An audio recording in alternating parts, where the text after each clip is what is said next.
Fox Sports. We are Fox. We are NC. The Royals are in Arlington, Texas, and so is the Heat. And that's before Yordano Ventura throws a pitch. The Royals begin a 3-game series here in first place. Game 1 is next on Fox Sports Kansas City.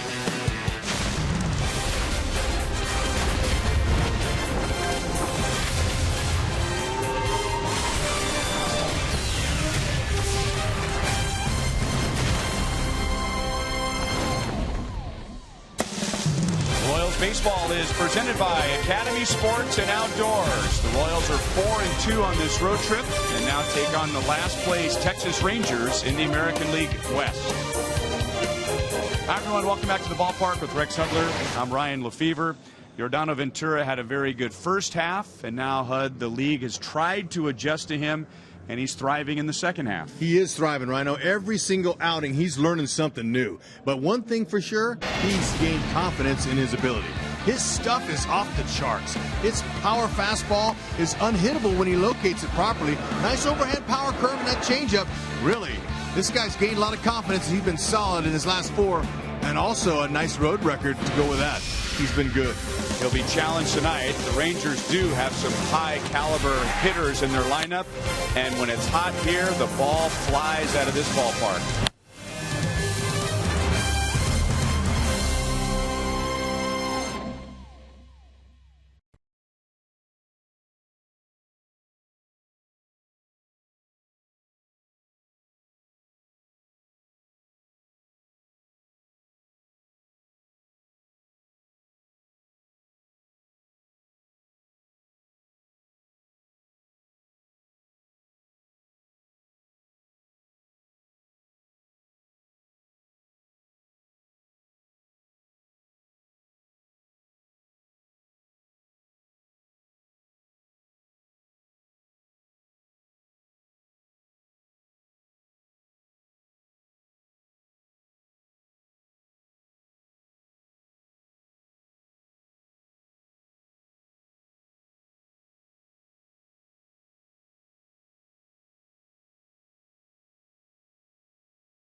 Chevy dealers, make your move to Chevrolet today. By the Missouri Lottery, try the new Lucky Sevens playbook. And by ATT Uverse, find out what's possible with AT&T. Call 1-800-PICK-ATT, mobilizing your world.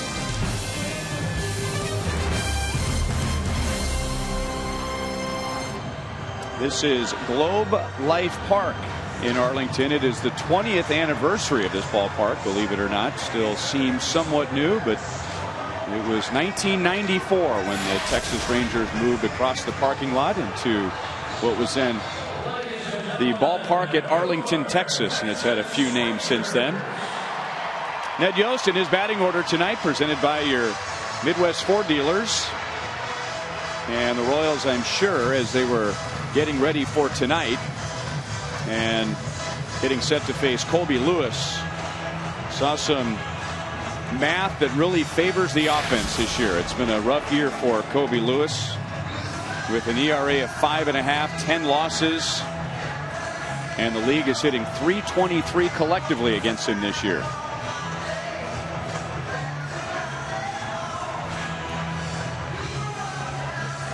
Defensively behind Lewis, we highlighted Chirinos. Robinson Chirinos, he's going to be doing the signal calling back there. He's got a nice throwing percentage. Good strong arm. Be a test for any runners to get on base. Overall, though, 86 errors. That's second most in the American League. The Texas Rangers. Got his fingernails all painted nicely for Colby Lewis out there so he can see the signs. He's all dialed up, ready to go now. Lewis, he'll leave a few balls up in the zone to be hit, as evident by his overall average against .323. Lefties, they're raking him. .363. That's the highest mark in major leagues. .273 for righties. 15 home runs total. 7 to lefties, 8 to righties. So he's hittable. It's up to the Royals just to, when they see those mistakes, don't miss them. Square them up. Here are umpires for this series. Mike Estabrook behind the plate. Hunter Wendelstedt is the crew chief. Toby Bassner at second. Mike DeMuro at third. Both Wendelstedt and DeMuro are second generation major league umpires.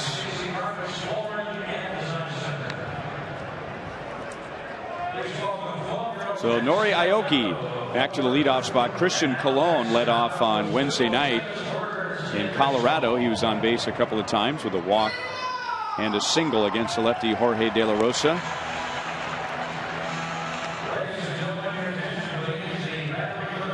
Royals are 4-2 so far in this trip against 3 last place teams.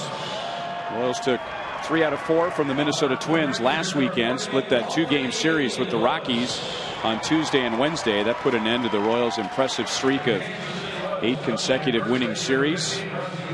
And now going up against Ron Washington and the Texas Rangers. The Rangers last year won 91 games, but they did not go to the postseason for the first time since 2009. And as Joel talked about quite a bit in Hy-Vee Royals Live tonight, the Rangers have been absolutely decimated by injuries. They have used the disabled list 24 times already. Yeah. 13 different starting pitchers as well. Tough year for him. Strike to Nori. Just 3 for 20 in Minnesota and Colorado on this trip.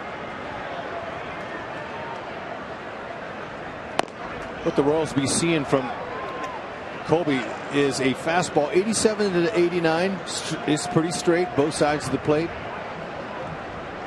He's got a nice slider that he'll use. Those are his 2 main pitches. He'll go 82 to 84. He'll flip a curveball up there and a changeup every so often, but mainly fastball slider. Not overpowering. Likes the slider when runners get in scoring position. Throws it a lot. 3-1 to Aoki.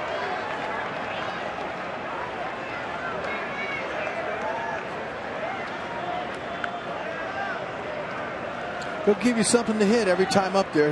He's got 39 walks and 122 and a third coming in, so that's not a bad marking. He's a strike thrower. Line to right center, and it was awkward, but Shin-Soo Choo goes over to make the play. 1 down. He went after that ball like he hadn't played in their outfield. Wind always blows here in Texas. Makes it swirl around the infield and outfield.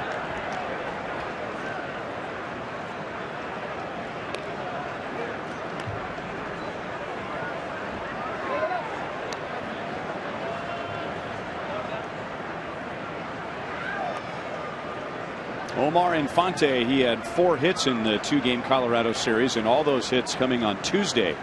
3 doubles, 4 RBIs, helping lead the Royals to a 7-4 win. And then Colorado won on Wednesday 5-2.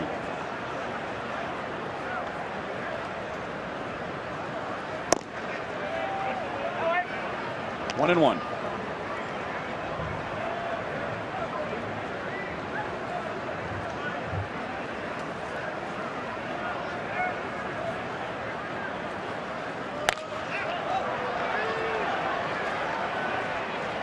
Easier play for Shin-Soo Choo, and there are 2 down.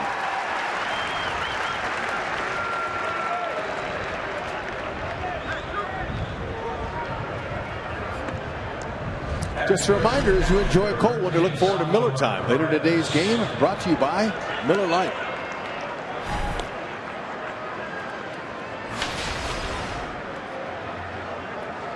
Royals had yesterday off, but that doesn't mean there wasn't any news. And the news we received was good news. Salvador Perez had an MRI on his sore knee, and it came up clean, just as they had expected. So just dealing with a little bit of tendonitis. And there's probably, what, 20 of 25 guys on the roster right now dealing with some sort of soreness, tendonitis, whatever you want to call it. Better believe it. You throw in the coaches in there too. Coaches are all hurt. All that work they do, they throw batting practice, hit fungos. You know, they're very active. Keeps them in shape, but also at this time of year wears them down.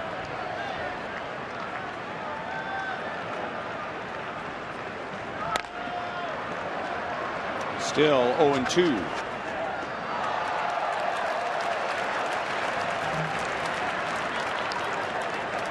Brought his glove. Good play. First good defensive play tonight comes from a fan. Hopefully a fan on the other side of the outfield fence will catch this next one. 0-2. See what Lewis is throwing when he's ahead in the count. Sal just barely able to make contact. Curveball.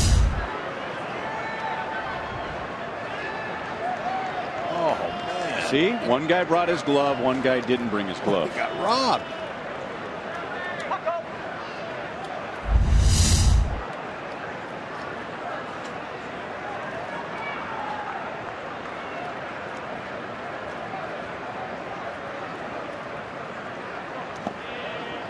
Yep, Salvi knew they were going to waste a few.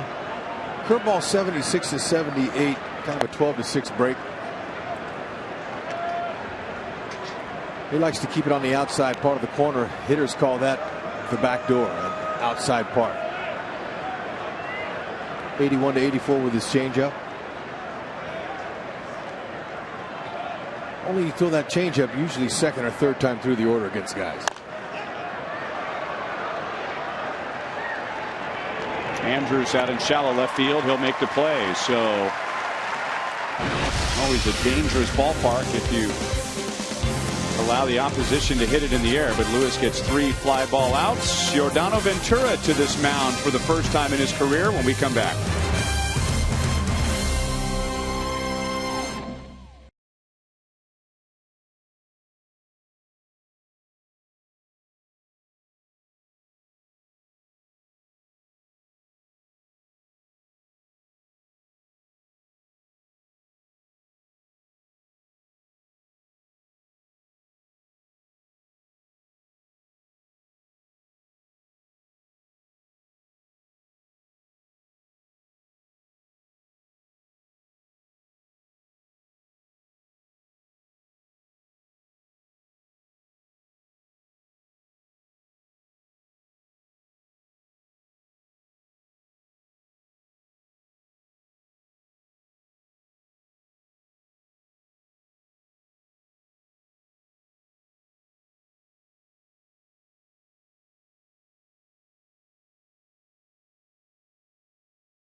Key is starting pitcher for tonight.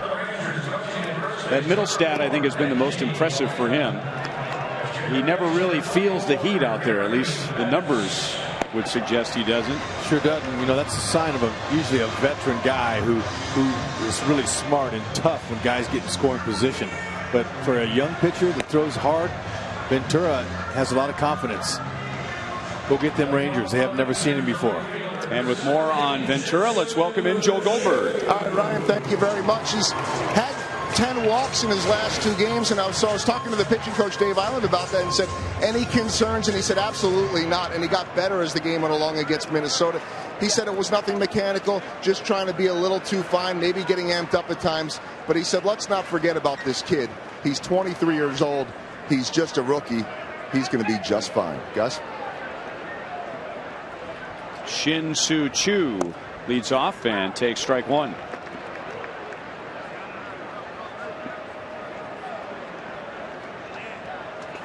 Fastballs, upper 90s.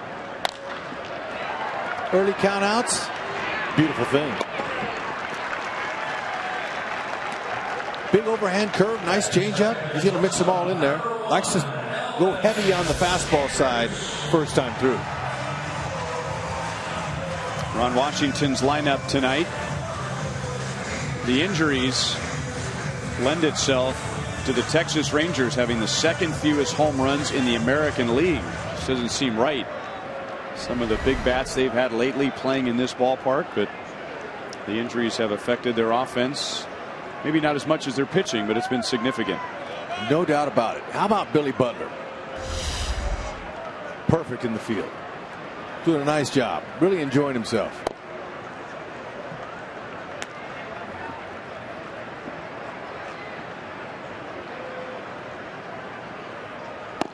Elvis Andrus. 1 ball, 1 strike. Two-seamer had some nice movement underneath his bat. 2- and 4-seam fastballs he'll use. That'll get into center field for a 1-out base hit.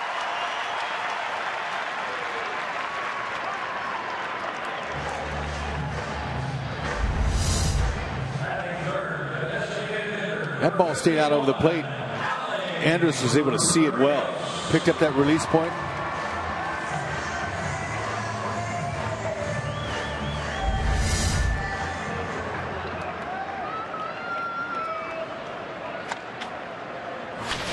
One on, 1 out to Alex Rios.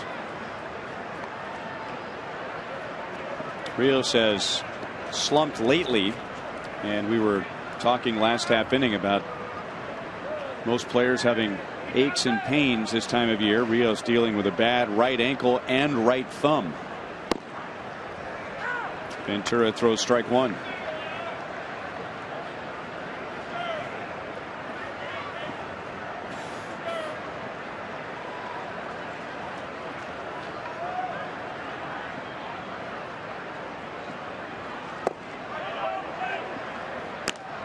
One ball, 1 strike. Texas Rangers, before opening day, had 7 players on the disabled list. Hadn't even played a game yet. Wow. By April the 19th, 10 were on the disabled list. And by June the 11th, 20 had gone to the disabled list. So you're talking a month before the All-Star break, and they almost had a full roster of players that had gone on the DL. 20 out of 25. Oh man, you lose players like that, you're not going to win. And at least early in the season, if you're a manager, you're thinking, all right, well, it's only going to get better. Can't get any worse. And it has. And look at the names. I mean, these aren't average to below average players. These are important players. Prince Fielder, his first year, neck surgery. Mitch Moreland been playing first base and right field. Jurickson, Profar, their big prospect they've been waiting on for several years. That's driven into left center field, and it will go to the wall and over the wall. So that is a break for the Royals, because Andrus would have scored from first base if that bounced off the wall. But by rule, he has to go back to third, and Rios gets a double. Salvador Perez going to take a walk out there, along with Omar Infante, second baseman. Probably talk about mixing up some pitches here early. You know, fastballs and hitters, they all know he's got a fastball. They read the scouting reports. But maybe start mixing them up a little bit.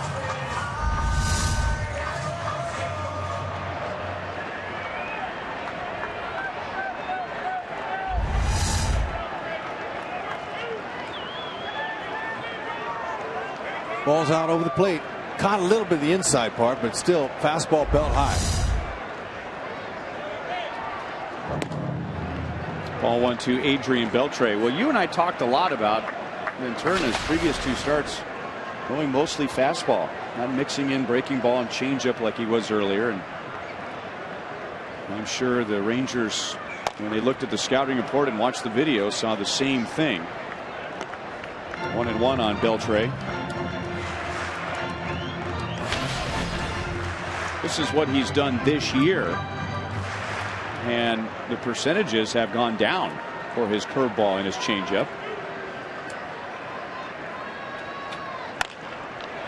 To Moustakas, who looked at going to the plate, but Andrews got a good break. So Beltre gets his 65th RBI, and the Rangers take a 1-0 lead. Royals got to score to win anyway. Moose, he had a shot at home if he wanted him, but this early in the game, he went ahead and took the sure out first.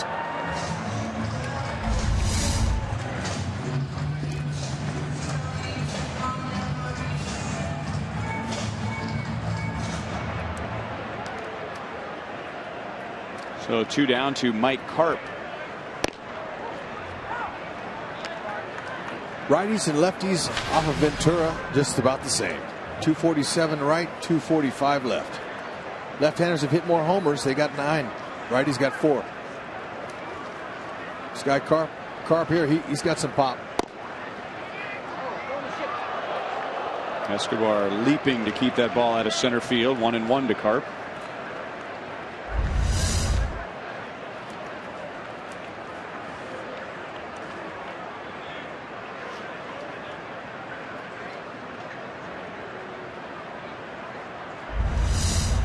Royals saw Mike Karp right after the All-Star break in Boston as he was playing with the Red Sox. Put on waivers, claimed by Texas at the beginning of this month. And he's gone just 4 for 28 since joining the Rangers.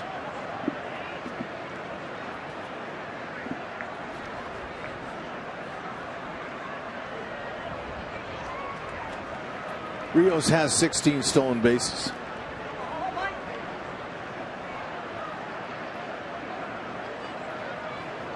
He's been caught 9 times. I wouldn't expect him to go anywhere now.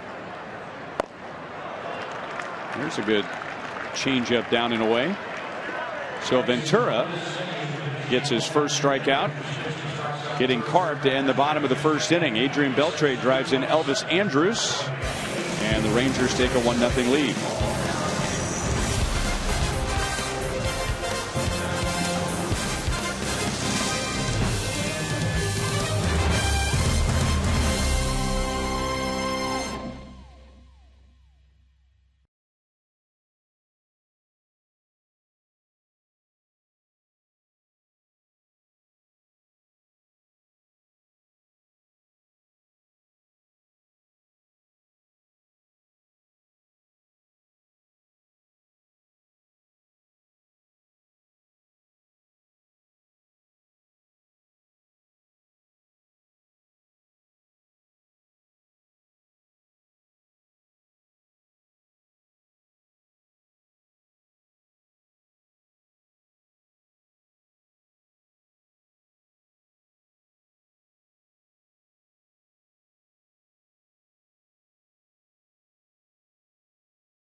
And former Rangers pitcher allowed George Brett's first major league home run. I'm going with D. Big Tex. It's Nolan Ryan's night here tonight anyway. But doesn't mean that's the right answer. Rhino, what do you like? It's Nolan Ryan's night tonight. Well, they're giving away T-shirts to celebrate his.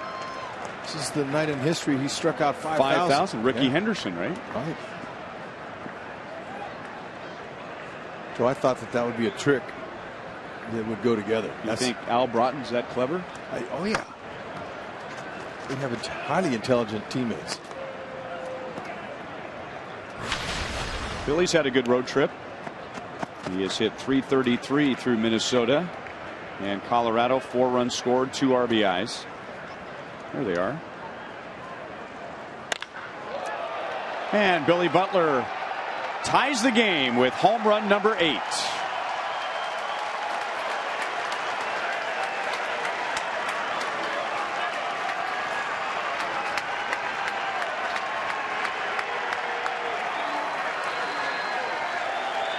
That was a no-doubter. Swung on, gone. Billy, way to tie it up. Early. Look at that pitch. Right down the middle. Posted the scouting report on Lewis. Straight fastballs. Make some mistakes. Don't miss them. Talked about how difficult it's been at home here for Lewis. He's just 2-7 with a 7.29 ERA. He's lost 6 of his last 7 decisions here at home. Time to jump on him. Keep him down. Good change up there. Talk about it and be about it. I guess if you say it every day, you're bound to hit me. Yeah, you are. 1-2 on Alex.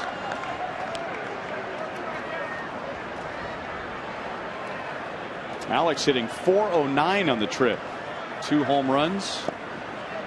2 balls, 2 strikes. For Lewis, it's an historically bad year pitching at home. Since 1940, only LaTroy Hawkins with Minnesota back in '99 has had a worse ERA at home. And the Royals have been so good offensively on the road. So this looks like a big mismatch tonight.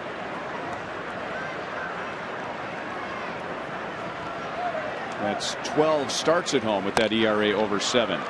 Andrews goes to the middle, and he'll throw at Alex for the first out.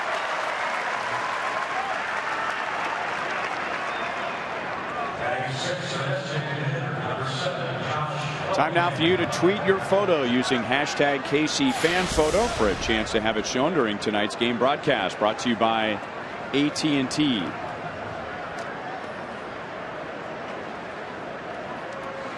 Yeah, when I was looking at some of the numbers for this game, I'm with you, Rhino. The numbers look a little lopsided. And sometimes when that happens, it makes you a little nervous.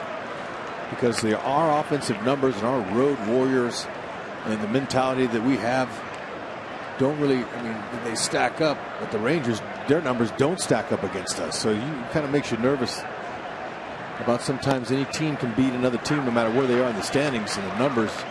That's why they play the game. Hopefully the Royals will continue their winning ways and figure out how to get to Lewis.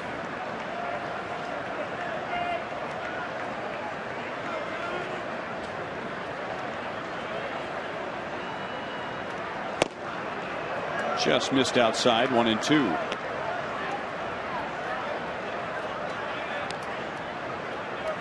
Willingham, another Royal, having a very good road trip. 8 hits, a home run, 3 doubles, 5 RBIs.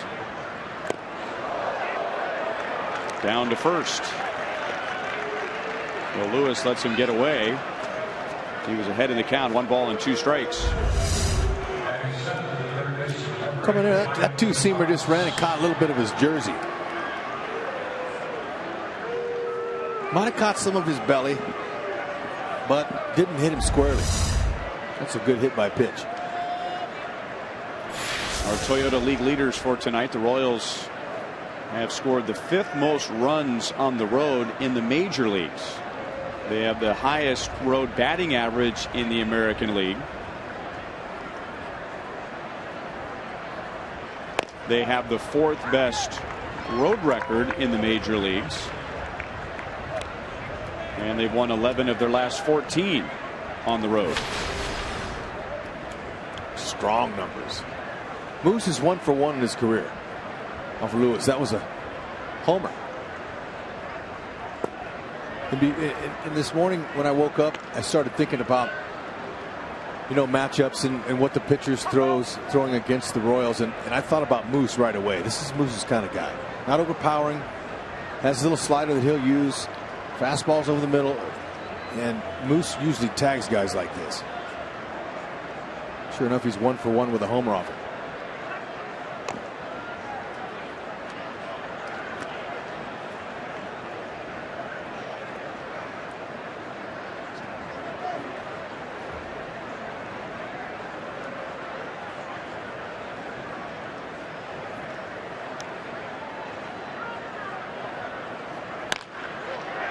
And he does get a base hit into right center field, and that'll get Willingham over to third.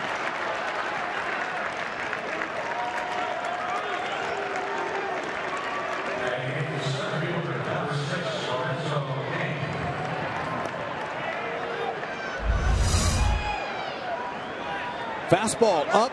Moose didn't miss it. It was out over the plate too. It looked like it was a couple inches away. Willingham didn't even hesitate.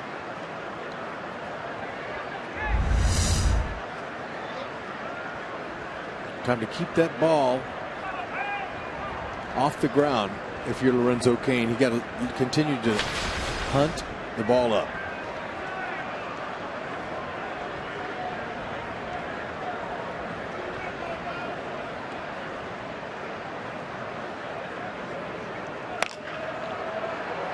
Oh, and 1 to Cain.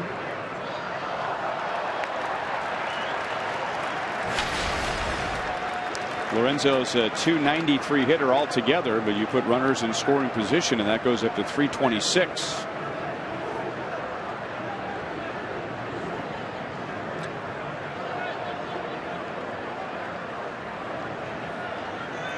Just 2 for his last 14 with runners in scoring position. Time to change that. And that's a pitch the league has been trying to get him to chase a lot lately. Curveballs, sliders down and away from right-handers. He is above league average and getting a runner in from third with less than 2 outs. He has Willingham at third and Moustakas at first. The Royals have scored in this inning on Billy Butler's home run. And that's hit well into center field. So Cain comes through again. The Royals take a 2-1 lead. Moustakas stops at second base, and Lorenzo Cain gets his 41st RBI.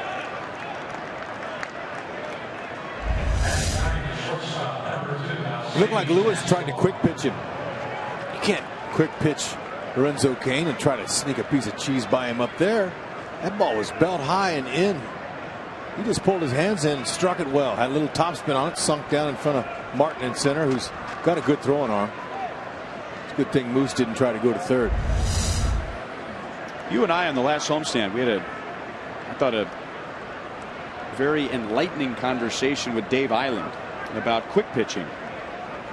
And Dave's not a big fan of that, because if a pitcher speeds up, what's the hitter automatically going to do? Speed up, just like Lorenzo Cain did. And almost every time, if not every time, when a pitcher quick pitches, they throw a fastball. So it's interesting. Dave was saying, you know, it might be more effective if you quick pitch a hitter and then go off speed, because you get him speeding up and then the ball never quite gets there. That's a great point, but he wanted to make sure to tell us that he was not an advocate of that. But you know what? These guys, they do their own thing. We've seen Duffy quick pitch. We've seen Ventura, also Guthrie. All of them do it. Luke Hochevar. Who's on the trip, by the way. Nice to have him on. He was the first one I noticed last year and the year before. Occasionally he would speed up his delivery. Yeah, I could see speeding up and throwing a big hook. That might mess him up. But Lorenzo got on it, giving Ventura the lead. Don't stop. Escobar's been hot. He's swinging the bat good. He has driven in 5 on this trip and hit .381. Wow. 1 for 6 in his career against Kobe Lewis.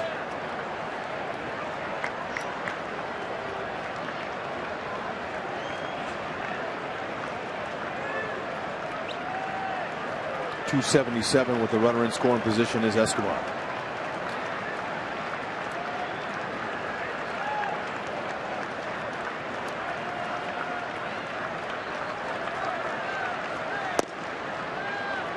Two and two.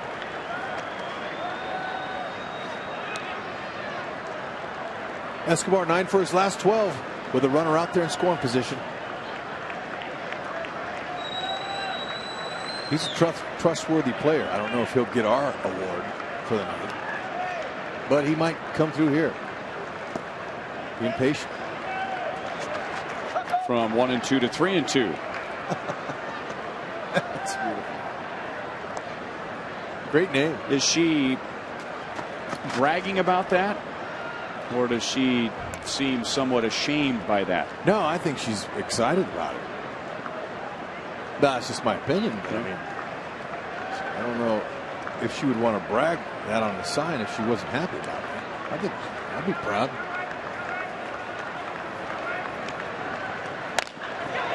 There's a base hit into right center field. Escobar comes through again. Moustakas is waved home, and the throw short hops Chirinos.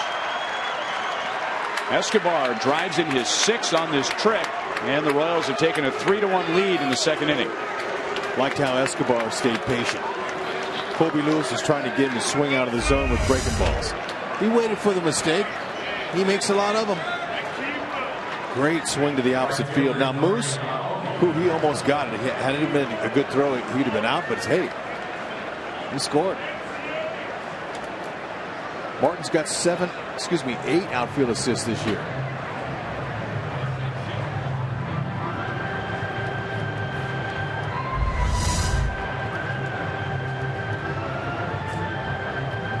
So coming back from 1 and 2, getting the count to 3 and 2. And a trip to the mound already is pitching coach Mike Maddox. Went out to have a quick word with Colby Lewis. He now gets the top of the order again.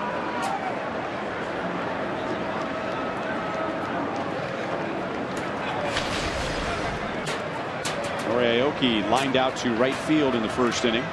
He has Kane at second base and Escobar at first.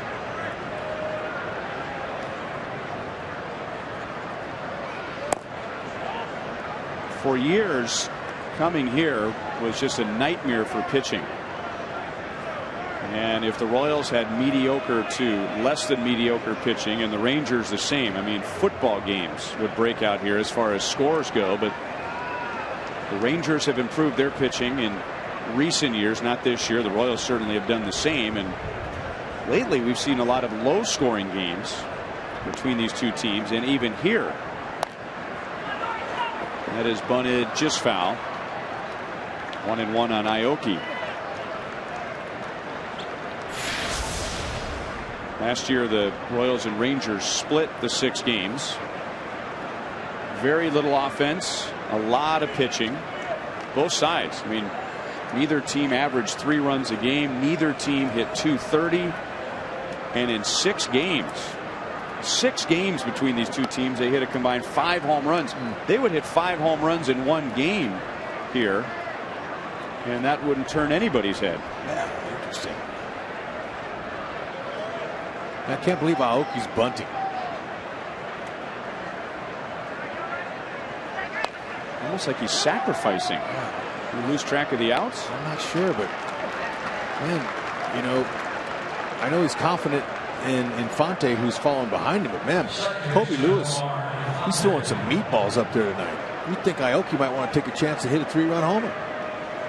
He's given up a .363 average to left-handed batters. Lewis has this year, but maybe it works, and Infante can get a lousy single and drive him in.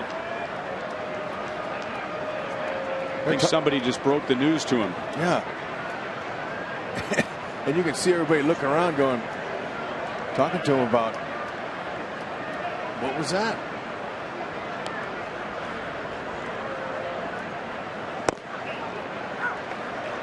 So Infante, the Royals leading RBI man, with a chance to drive in a couple with Kane at third and Escobar at second. I think that's what it was, Ryan. I think Aoki forgot how many outs there were. There was no element of surprise at all. I mean, he clearly was just squaring around and putting a sacrifice bunt down. He got a sacrifice, by the way.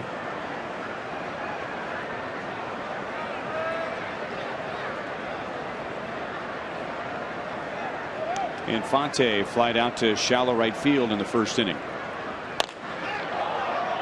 Just got underneath it. He had the right pitch, he had the right swing, just didn't quite square it up. Aducci makes a play in left field. Lewis throws 30 pitches. The Royals bat 8, and they scored 3, and it all started on the third pitch of the inning. Billy Butler hit his 8th home run of the year. Where's the barbecue sauce?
Royals were off, but the Tigers played. David Price was on the hill, and he was spectacular. This was the only hit of the game that he gave up. An error in the first inning, a triple, and some defense, too. Look at Kevin Kiermaier here. Oh, beautiful to save that game for the Tampa Bay Rays. Guys, how about this one? David Price, in his return against his former team, the Rays, gives up the error, throwing error by Eugenio Suarez, the triple, retires 23 straight for a complete game. First pitcher since 1914 to have lost a complete game with 1 hit, no walks, and no earned runs. Pretty safe to say he did his part and still gets the loss. That's usually good enough to win. You would think. Usually. 1914? But what did Cobb do? Did he go the distance? No, Cobb went 7, and then the bullpen went 2 very good innings there, too. So, really, both guys, former teammates, pitched very, very well. Cobb just didn't go the distance. But 2 one-hitters there, and the Tigers couldn't come up with any offense. 2-1 on Robinson Chirinos. Aoki goes into right center field to make the play. 1 down. Ventura gave up a run in the first on Beltre's ground out. That scored Andrews. And then the Royals promptly scored 3 in support of him in the top of the second inning.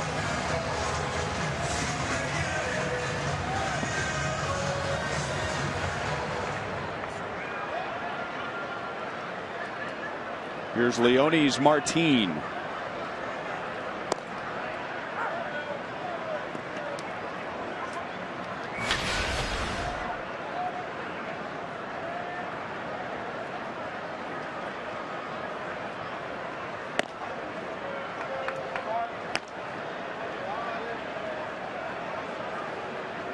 How about that? Minnesota with 4 runs in the bottom of the second inning. There you go, Gardy. Line to Moustakas for the second out.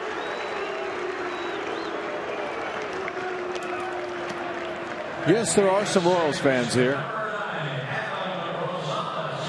Got some Moose calls here in Arlington.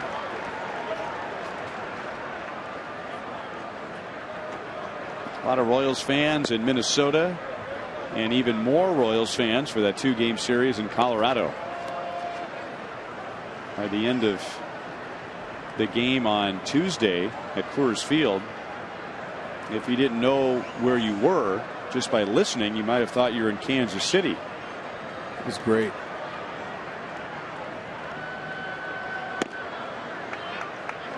Adam Rosales playing at second base. Another one of the players lost for the year before the year even started, Jurickson Profar. Willie plays the big hop. Ventura goes to the bag, and that's exactly what the Royals wanted. They get 3 runs for him. He throws 9 pitches to get the Rangers in the second inning.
Royals baseball is brought to you by Panera, coming soon to College and King in Overland Park.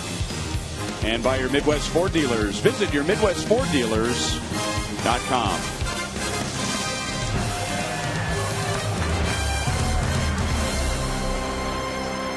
Okay, slow down. He's excited. It'll make you dizzy trying to read that thing.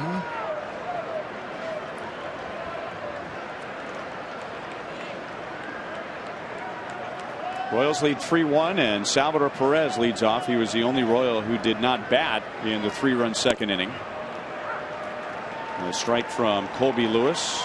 Lewis got the Royals 3 up, 3 down in the first inning. Perez popped out to short. But the second inning began with a Billy Butler home run. Our team makes a play in center field, and Sal is 0 for 2.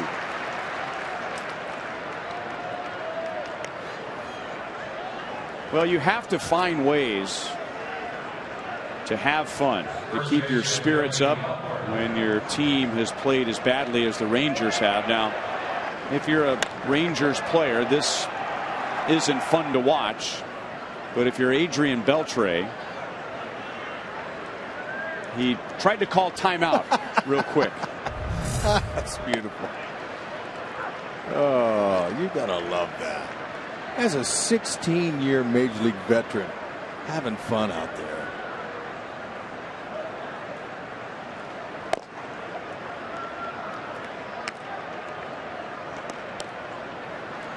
One of the best all-around players in the game. When you're talking about offense, defense, clubhouse. Oh, without a doubt. He's only 34 years old. He has a chance to be a Hall of Famer. Couldn't believe that when I saw that. He's been around for so long. 34. Turned 35 after the season began. But then, of course, he got to the big leagues when he was 19. Martin runs that ball down in right center field. 2 down in the 3rd inning. Don't forget the Yankees are coming back to town for 1 game only on Monday. It's a special 6:10 start, and it's your last chance to see Derek Jeter play his final regular season game at Kauffman Stadium, and plenty of tickets are still available. Your original schedule will say that's an off day, but that's the makeup game with the Yankees on Monday at 6:10. Royals.com or 1-800-6-ROYALS. Yeah, Beltre, he turned 35 April 7th. I thought he was 34, but you know what? Still 35 years old. He's got 3 or 4 more years left in him. Everyday play. Came into the season with 2,426 hits. And now moving up on 2,600 hits, so a real good shot of getting to 3,000. Alex stays back on the breaking ball, and Martin was busy. 3 flyouts to the Rangers center fielder. Alex is 0 for 2 to the bottom of the 3rd, with the Royals leading 3-1.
Or MTPs of the game, the most trusted players, brought to you by the most trusted brand, Honda. Woo, man, I'm gonna tell you, these guys might have been a secret before the year started, but they're not anymore. The word is out. The Royals have a back end of a pin to win.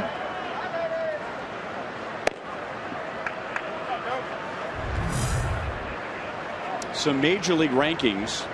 Innings pitched without allowing a run. Davis has the longest streak. Herrera the 2nd longest streak. And the way to beat Herrera or Davis or Holland for that matter is allowing a home run. One mistake, guy gets a good swing on it, but look at the innings pitched for Herrera and Davis since their last home runs. Herrera has the longest streak without allowing a home run, and Davis the 3rd longest streak. I mean, you're not going to have innings typically against Herrera, Davis, or Holland, where a team's going to get 3, 4, 5 hits in an inning. You got to hope for a single and a home run, or a walk and a home run, and they are not allowing home runs or runs of any kind. They're on quite a roll, and I hope they stay there. You know, it could happen very easily, though. I mean, they can get touched up, and they might before it's over, but it's just been a wonderful run so far, and they got extreme confidence, especially Ned Yost, the skipper. When you lead going into the 7th inning, you got Herrera, Davis, and Holland.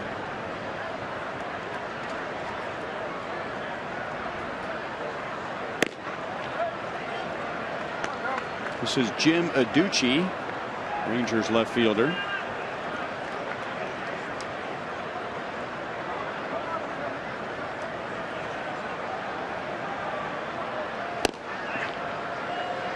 Three and two.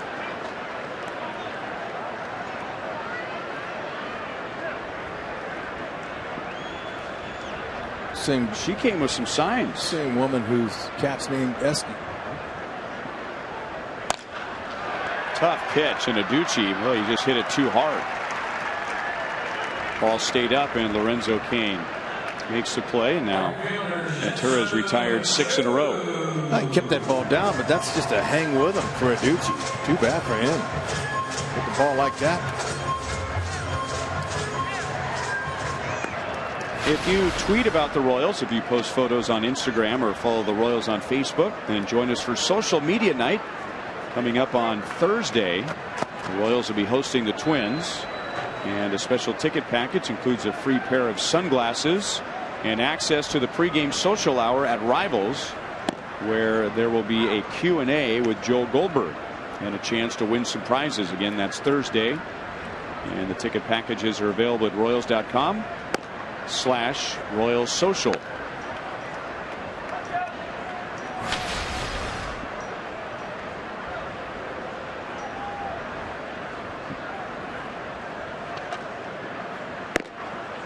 Two and one on Shin Soo Choo. He grounded out to short in the first inning.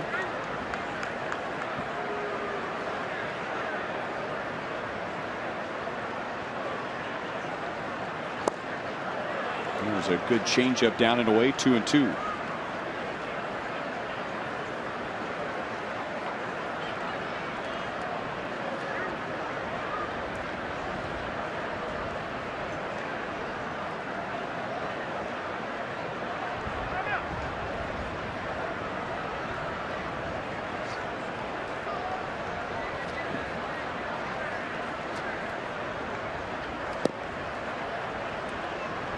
Another 3-2 count.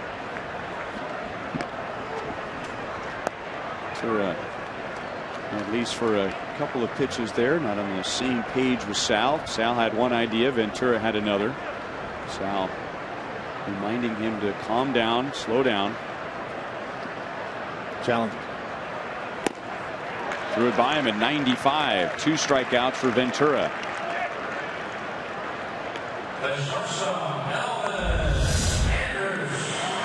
Yep, 3-2. You can rear it back with that power fastball. You can get away with any kind of mistakes out over, but that was well placed inside. Chu had no chance.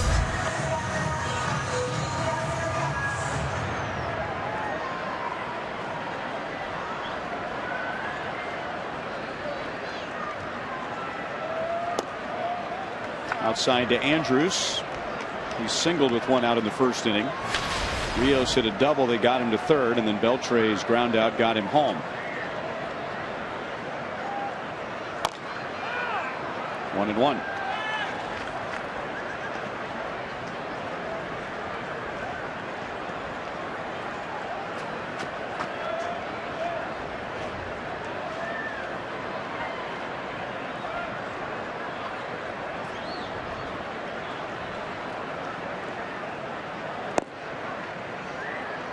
Two balls and 1 strike.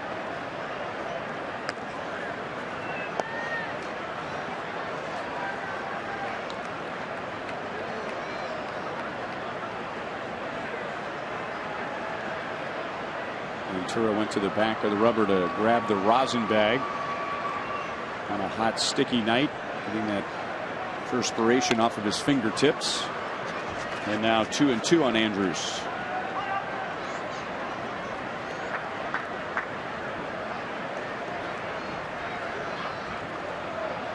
big difference in the climate from Colorado to here. You sweat in that mile high, but it doesn't come out. It just evaporates quickly. The humidity, you sweat, and you wear that sweat for a while. But the players like it hot, even though some of the guys were a little bit, wow, it's hot out here during BP, where it was close to 100. It's dropped 3 degrees since first pitch. It is a little cooler. Ventura walks his first. He's been to a 3-ball count with all 3 hitters in this inning. Andrews is on for a second time.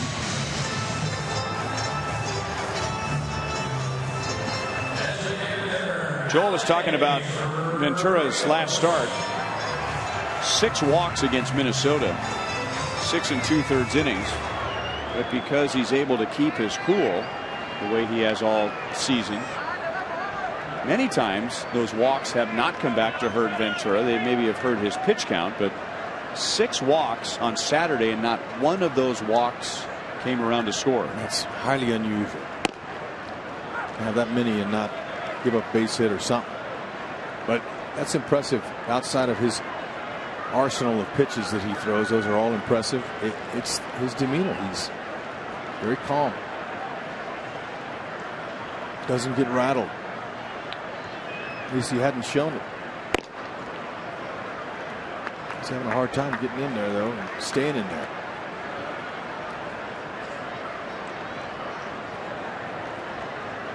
Rios bounced the ball over the wall in left center field for a double in the first inning. His 25th double of the year. 1-2.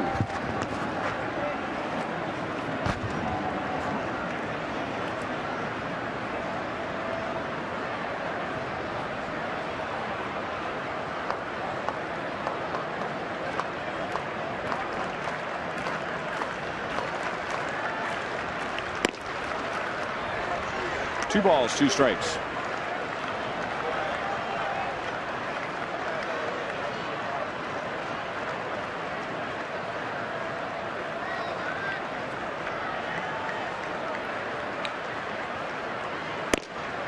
So if anything, the Rangers are chewing up Ventura's pitch count in this inning, and his next pitch will be his 25th.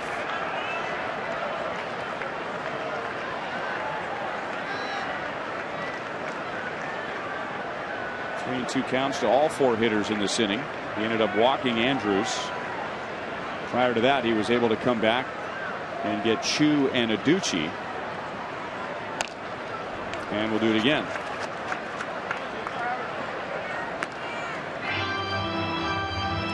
Did you consider either a sombrero or a blanket-like poncho for your outfit coming to the ballpark tonight? Wouldn't have been my choice. Maybe the sombrero, but those blankets, it's already hot. Rios hits it hard again, but right at Aoki. So a long inning as far as pitches go, but another scoreless inning for Ventura. And at the end of 3, the Royals lead 3-1.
Fourth inning, and don't miss your chance to grab your very own Royals eco-friendly baseball cap presented by Grundfos.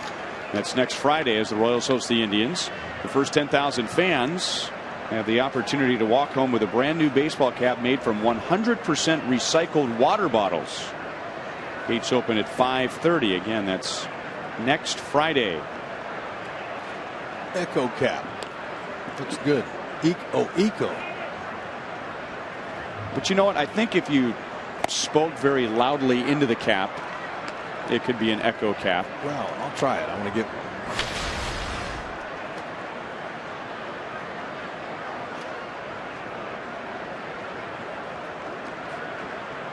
Josh Willingham was hit by a pitch first time up. He was down in the count 1-2, and Lewis tried to pitch him inside and got him on the left hip, and then Willingham came around to score in that 3-run inning. Lorenzo Cain got him home.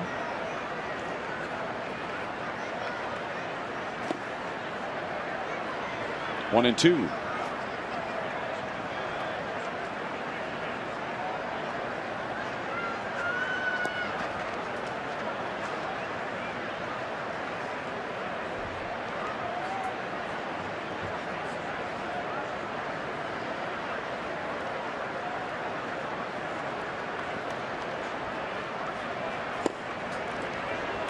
Two and two on Willingham.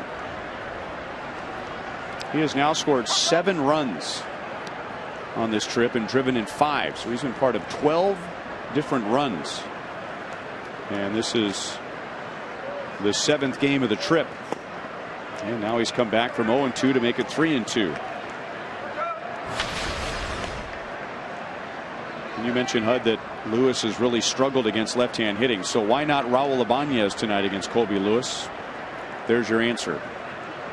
3 big flies. Ooh, boy.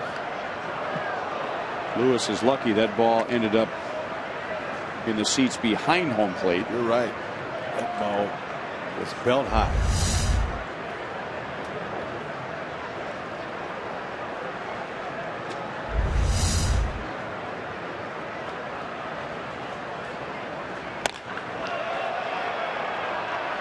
Martin, how many home runs against Lewis? That is 4 career home runs for Josh Willingham against Colby Lewis.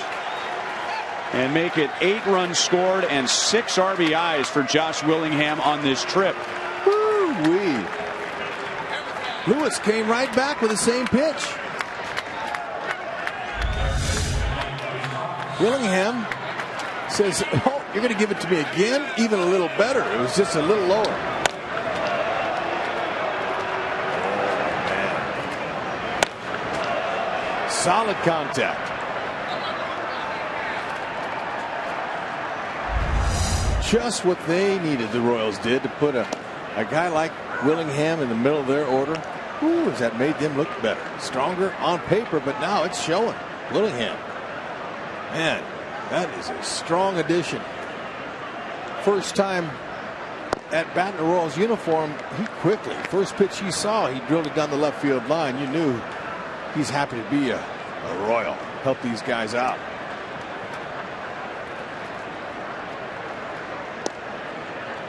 He has 11 hits since joining the Royals, 6 for extra base hits, and 6 RBIs.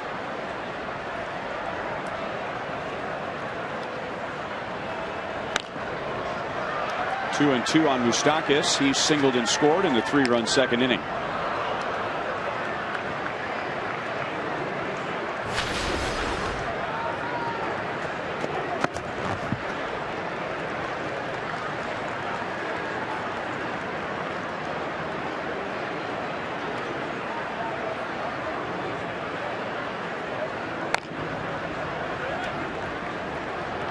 Still 2 and 2.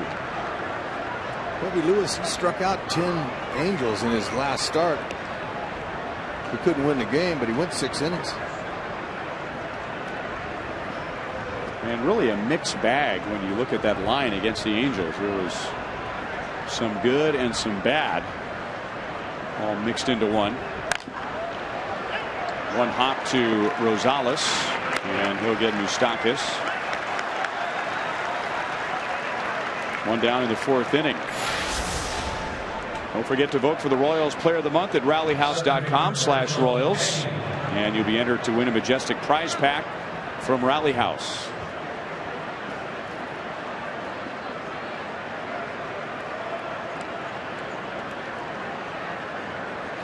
Well, you know, he doesn't have to do a lot of working out, you know, to get loose anyway. This heat will keep you right. Andrews, long throw, and it draws Carp off the bag, and Lorenzo Cain should get an infield single.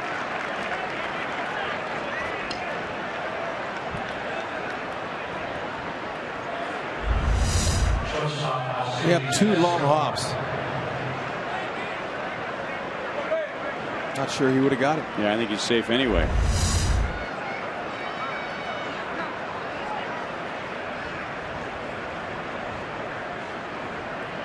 And it is a base hit, so Lorenzo's 2 for 2.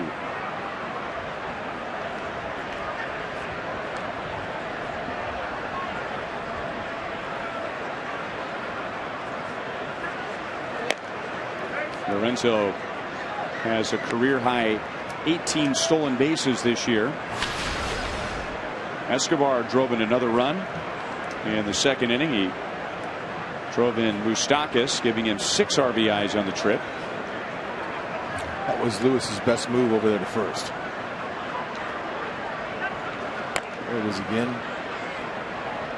Average move, quick home. He's got a slide step. He gets the ball home quickly.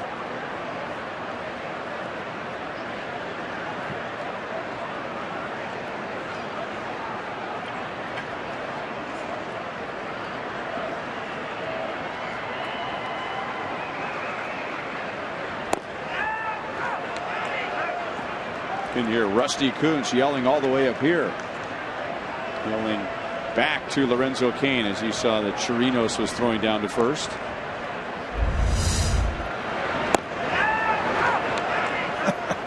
Doing his job. That's the get back coach. Is that what they call him, the get back coach? That's right, first base coach. Get back. You're always seeing it. And every coaching staff has one guy with an incredibly loud whistle.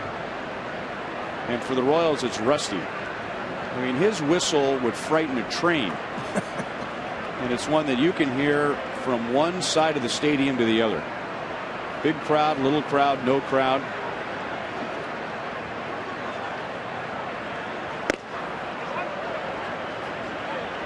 No swing. And it's 1-1 on Escobar. Yeah, really giving Lorenzo Cain a workout at first base.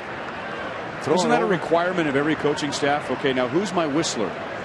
Yeah, absolutely. They're trying to get the outfield's attention, right? I mean, especially in his position, he's in the dugout, could be a big crowd. You got to be able to whistle loud enough so it'll cut through the crowd, so the outfield knows that the dugout's trying to get their attention.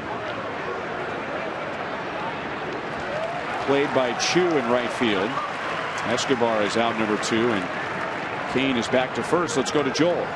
You guys have been talking about the heat, and of course, anytime it gets really hot, you hear about players, extra fluid, staying hydrated. But I was talking with the strength and conditioning coach today, Ryan Stoneberg, and he said it has been such a mild summer, really all summer long, that it's been beneficial to this team that has a lot of players that play every single day, and there's been less of a need to give those guys a day off, less of a need to back off on their workouts. And he flashed back to 2012 when the Royals were here, and he said it was scorching hot in late April, and it stayed hot all summer. Take a look and see. We've been really mild the last couple of years. Well, sure enough, he was right. This is just the 7th game this season where the starting temperature was 90 degrees or above. Last year, 14 times. In 2012, 34 times. He says when you have that much heat, you've got to back off. You've got to make adjustments. But these guys are well rested and refreshed right now, more so than a lot of teams can be in August. Thank you, Joel. Aoki grounds out to second base. The Royals add a run on the Willingham home run. 2 home runs tonight against Colby Lewis. What a loud noise. Pass out those earplugs.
200, America's import.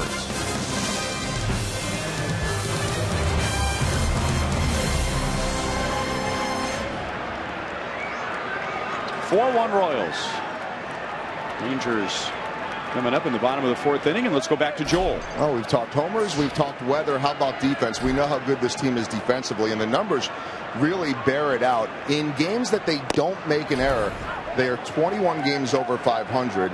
In games they do make at least one error, they're 9 under. And you look at this, 12 straight wins when not committing an error. 17 of the last 18 games where they have not committed an error, they have won that game. We saw them lose the other night on a few unearned runs. But talking to Rusty Kuntz about this today, and he said you look all over the diamond in the outfield, and there are potential Gold Glovers or guys that are at least steady at every single position. This infield is built to catch the ball. This outfield, the Gold Glover in left, range in center, they are built to catch the ball. If the pitchers attack the strike zone, let them put it in play, this team is going to win more times than not. Boy, I'm telling you, it's really special to see what they can do. All the hands in the infield, and in the outfield, the legs, the arm strength, where they save runs for pitchers.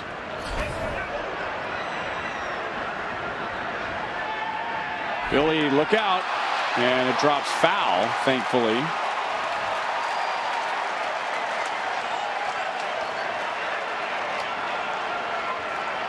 Just started talking about airtight defenses, and that is an air all the way. I could tell that the ball was coming down and Billy was not in the right place. Got to shuffle those feet, Billy. Uh-oh. He's saying, oh no. That wind swirls it. It's routine. However,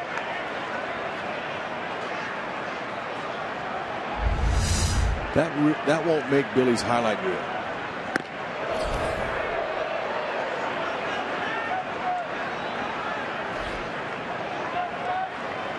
Beltre with a ground out drove in the Rangers run in the 1st inning.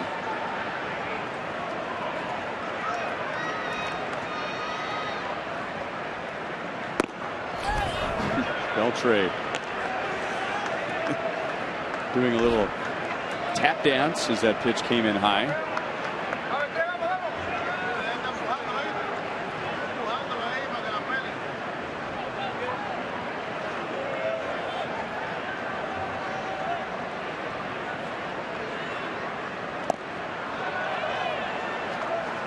Three and two.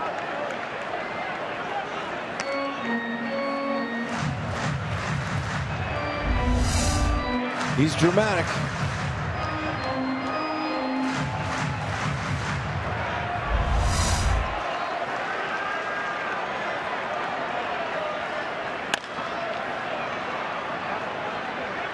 So if you count all the extra pitches that have been thrown since the air, that's what really will tax a pitcher, is when your defense doesn't make errors. Now the Royals, we just talked about how good they are, but it's just going to show you how many extra pitches it takes to recover from that one. Looked like a routine out. Deep into right field, and Aoki leaping, and the ball is just over his glove. So the air turns into a base runner as Beltre is into second base with a leadoff double.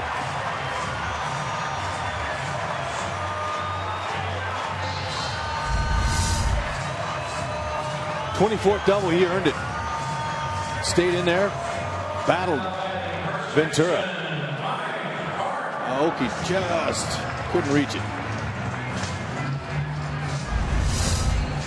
So no runs yet. The runner at second base.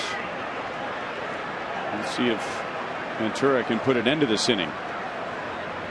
Royals were stung by an error on Wednesday night in Colorado. Mike Karp with the going for it all swing, 0-1. Ventura struck him out with a changeup in the 1st inning.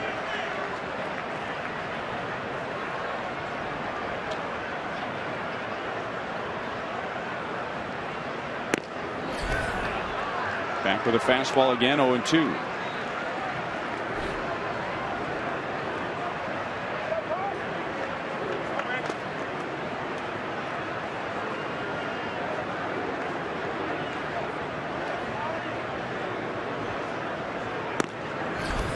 staying upstairs. 1 ball, 2 strikes on Carp.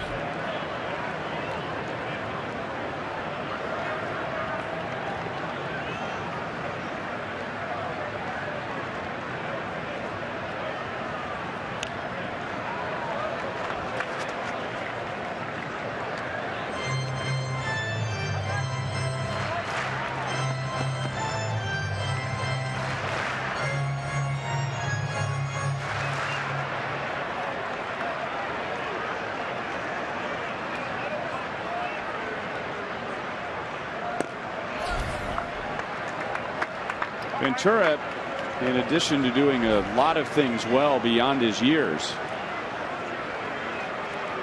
has been very good, especially in the second half, of collecting what is known as shutdown innings, meaning shutting down the opposition after his team scores. That will not advance Beltre as Carp grounds out to Moustakas. Since the All-Star break, the Royals have scored in 9 different innings for Yordano Ventura, and in 8 of those 9 innings he came back the next inning and threw a shutout inning. Trying to do that again here as Royals got 3 in the top of the second. Rangers scoreless in the bottom of the second. Royals got a run in the top of the fourth, and now Ventura trying to work around the Beltre double in the 4th inning. Billy gets another chance defensively. He'll go to the bag. Chirinos is out, and Beltre goes to third.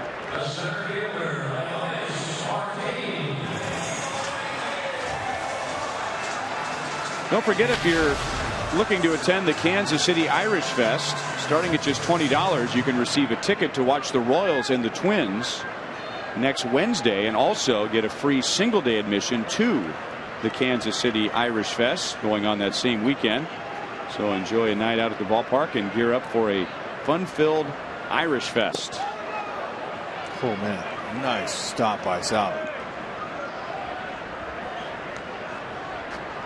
I know a lot of catchers aren't stopping this one.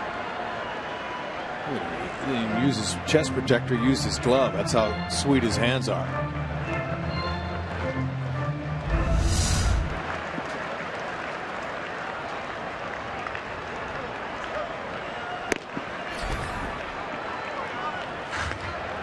Two 2-0 on Martin. He lined out to Moustakas in the second inning.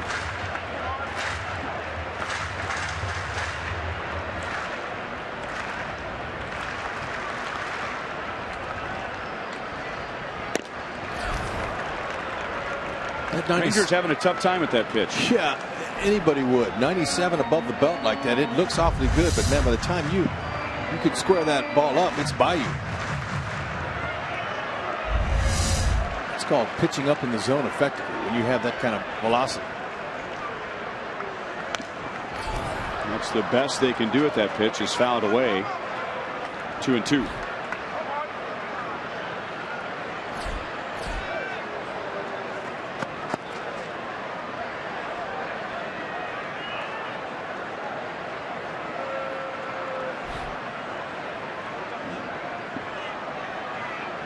Stay with the fastball. Good location. One pitch after another. High enough where it's unhittable, but low enough where the hitter has to take a swing at it.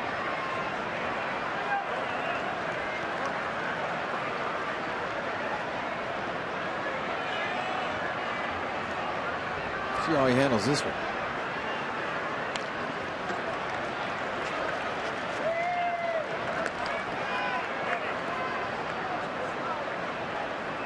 Did a nice job just to get a bat on that one. That was a beauty. Starts up in the same plane as that fastball.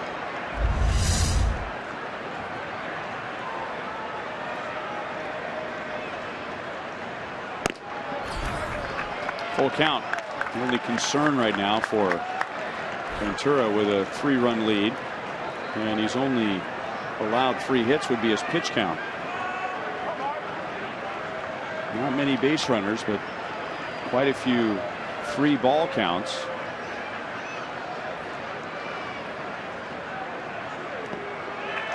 And that's his second walk. First and third with 2 down.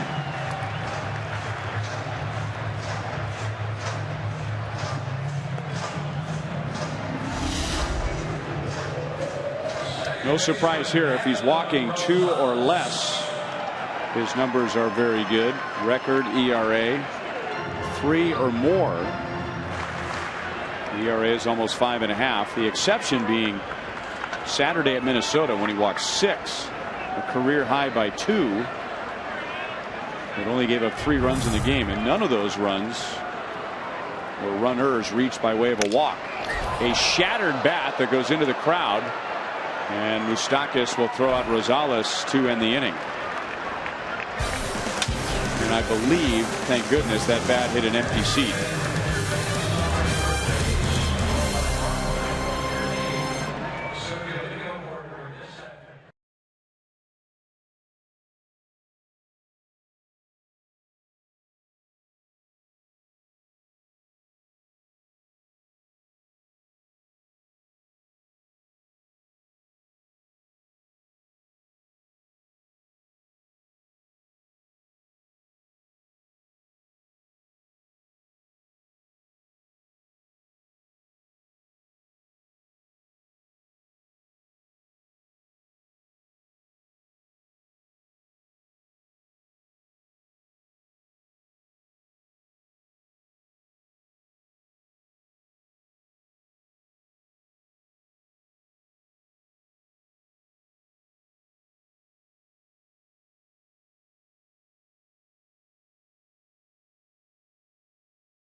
"25 years ago." Can you believe that? Nolan Ryan, 5,000 career strikeouts, striking out Ricky Henderson, and the best he would give the crowd was a tip of the cap. And then immediately went back to the mound and was waiting to make his next pitch. The next hitter refused to get in the box as the crowd and the ovation was building. All he did again was just kind of put his hand on his cap as a little half tipping of the cap, and that was it. Incredible. Most famous name I would go to say here in Texas, Nolan Ryan.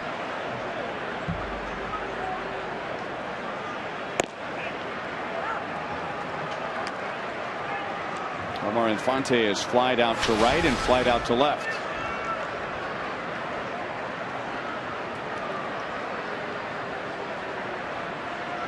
Maybe he wasn't smiling that night because he ended up losing that game 2-0 to the A's. Oh, that explains it. He's all about winning.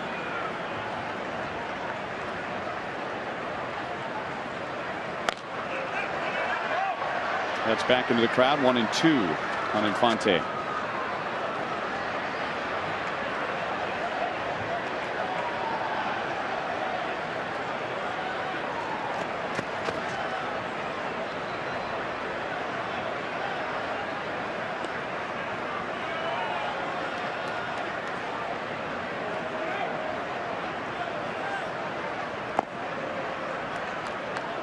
Two and two.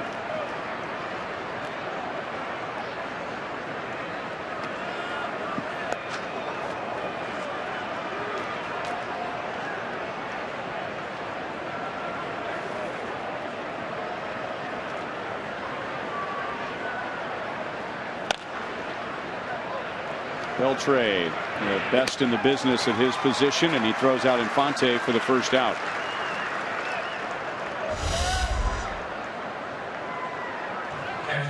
Well, 41% Thought it was Nolan Ryan who gave up George Brett's first major league home run. The correct answer, Ferguson Jenkins. So we thank you for texting in tonight. Ferguson Jenkins giving up George Brett's first major league home run.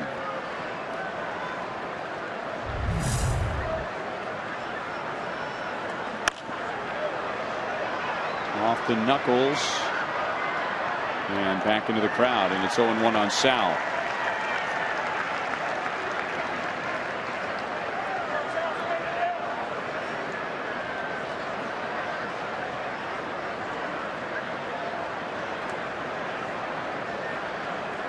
Sal has popped to short and flied out to center field.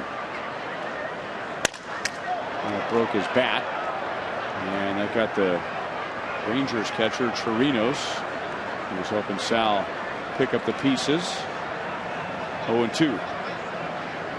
Speaking of George and the Rangers, he played his final game here across the parking lot at the old Arlington Stadium, and in his last at bat got a standing ovation from the fans here because they realized it was his last game and his last at bat, and he ended up singling into center field as Beltre will come in and make the play. And George almost got his, at least from a baseball career, his last dying wish. Most guys want to hit a home run in their last at bat or hit a double, driving a run, but because of the way he played, George always talked about, you know what I'd like to do in my last at bat? I'd like to hit a one hopper back to the mound and just run hard to first base. That's how I want to go down. Well, he hit the ground ball up the middle, but it got by the pitcher and went into center field.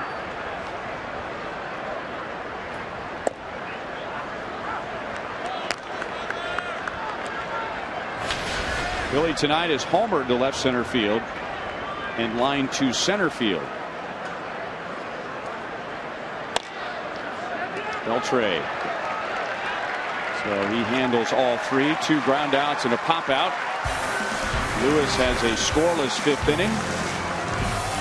4.5 played. The Royals lead Texas 4-1.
Academy Sports and Outdoors.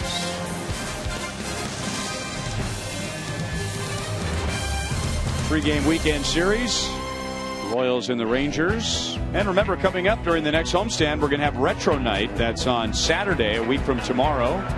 Royals and the Indians. They'll be wearing the retro-style uniforms from 1974, and the event will feature appearances from alumni from the 1974 Royals. The Royals will be wearing this jersey. An organist who will be playing throughout the game. And the first 10,000 fans through the gates receive the fourth and final bobblehead of the season, a Mr. Royal bobblehead.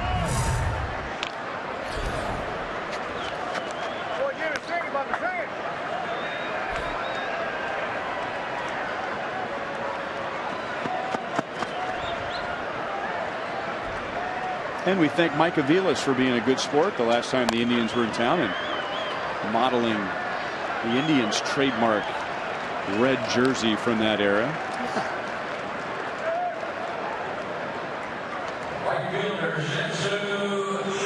We have a later start tomorrow. The Rangers are going to be honoring their longtime and former president Tom Schieffer, who helped do everything necessary politically and financially to help build this ballpark. And there's Steve Busby, former Royals pitcher, 2 no-hitters as a member of the Royals. And because of the later start in the Hall of Fame ceremony, Denny Matthews is going to have a long sit-down interview with Steve Busby. And on the left side of your screen, one of the other most popular names in the state of Texas. You had mentioned Nolan Ryan might be the most popular name, but when it comes to Rangers, a gentleman often referred to as Mr. Ranger, Tom Grieve, former player, general manager, and longtime broadcaster. There's Tom on the left and Buzz on the right, so that's something to look forward to tomorrow. Denny Matthews chatting with Steve Busby.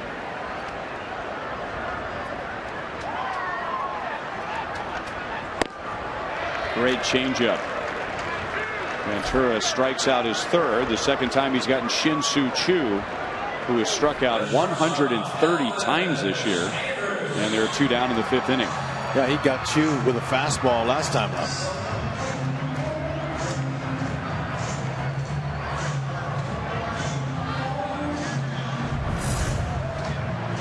Jeremy Guthrie tomorrow, and Nick Tepish, who's a Kansas City kid.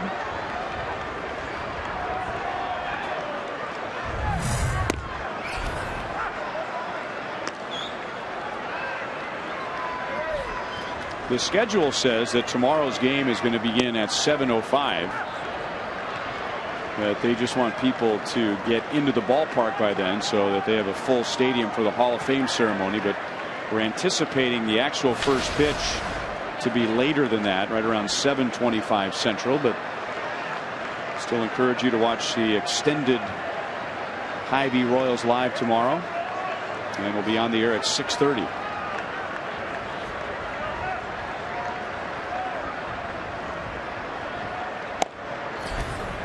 1-2 on Andrews. He scored the Rangers run back in the first inning.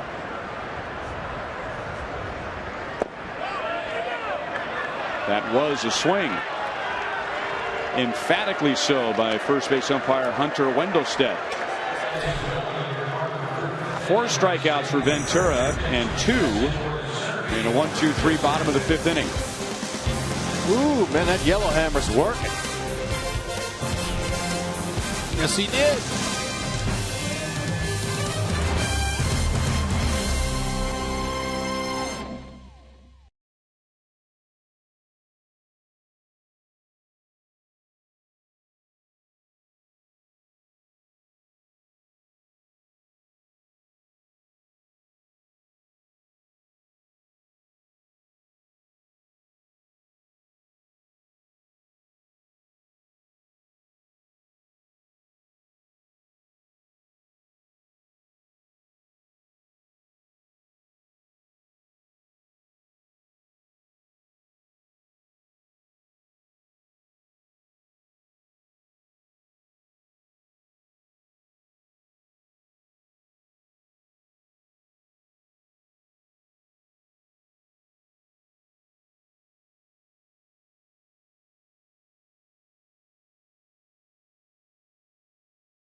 And thanks to associate producer Sam Abramson, that sums up what the Royals have done tonight on offense against Colby Lewis. 3 runs in the second inning, 1 run in the fourth. So his troubles at home continue. He has the highest home ERA in the major leagues. 1-1 to Alex. Academy Sports and Outdoors will show you his line and Yordano Ventura's line. Ventura has only allowed 1 run, 3 hits in his 5 innings. And it's a little bit outside, 2-1.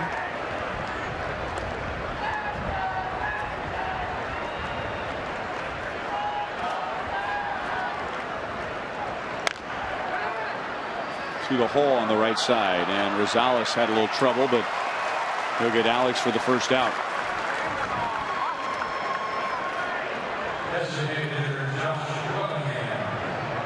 Josh Willingham has homered, and he was hit by a pitch and scored a run back in the second inning. But in inning number 4, this was leading off against Colby Lewis. It's our Jeep drive of the game. And that would be his 4th career home run against Colby Lewis. Well, hopefully he's got another one in him, in particular this inning for Roger. Roger Pendleton of KCMO, our Sonic Slam inning contestant. $4,200 if the Royals hit a home run. And if that comes with the bases loaded, then Roger wins $25,000 from Sonic and the Kansas City Royals. That's the most home runs that Colby Lewis has allowed to one single hitter. 1 ball and 2 strikes. That home run scored himself his 40th RBI. That makes 8 guys in that Royals lineup now with over 40 RBIs. 8. Highest is Infante with 57 RBIs, your second baseman, leading the team in runs driven in. Highly unusual.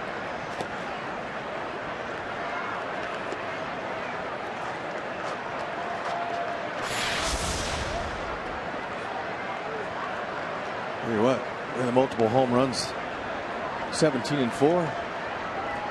Just hitting 1, 41-12. Numbers are really looking good for the Royals this time of year.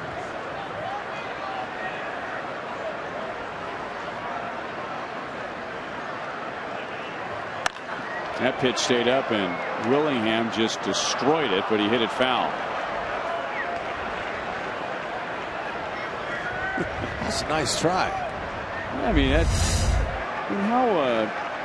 how mad can that dad get? I mean, the young guy was protecting his family more than anything else. He's protecting his mother.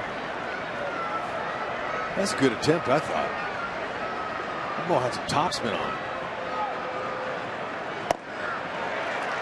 That is the first strikeout for Colby Lewis. 2 down in the 6th inning. Yeah, that ball had some topspin on it. May have jumped a little too soon, but I thought it was a heck of an effort. Look at the dad. Come on. A heck of an effort. So the mom ends up getting. So glad you came and you're wearing the right colors.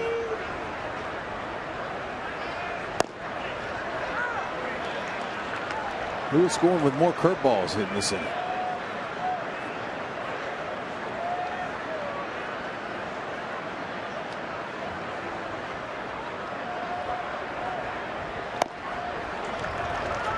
Going 2 on Moustakas. That's a rare changeup. Told you he'll usually go to that changeup second, third time through, and that's what he's doing now. Royals on their 3rd time through the order, and Lewis, sometimes starters will save a certain pitch and use it for later.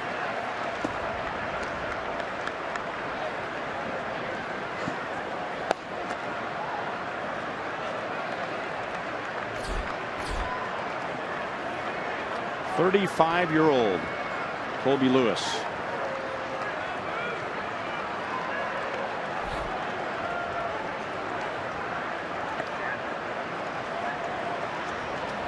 Way back when, he was a big prospect in the Rangers organization.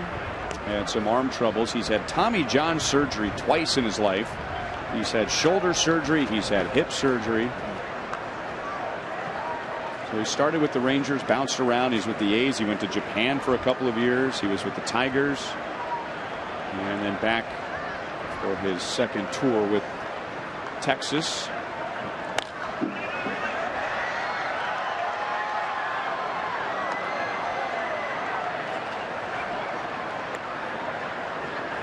He's throwing moose, curveballs, and changeups.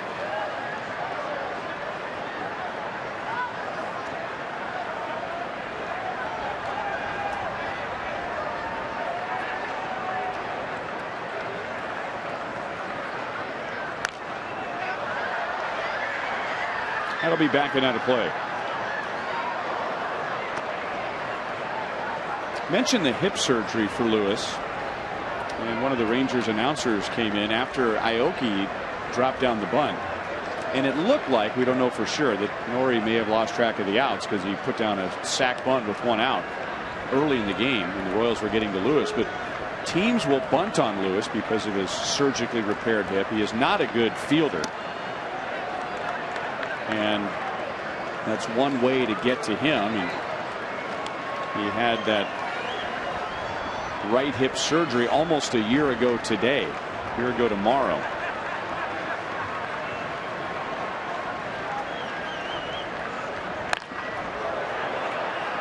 Just foul off the right field line. Still 3-2.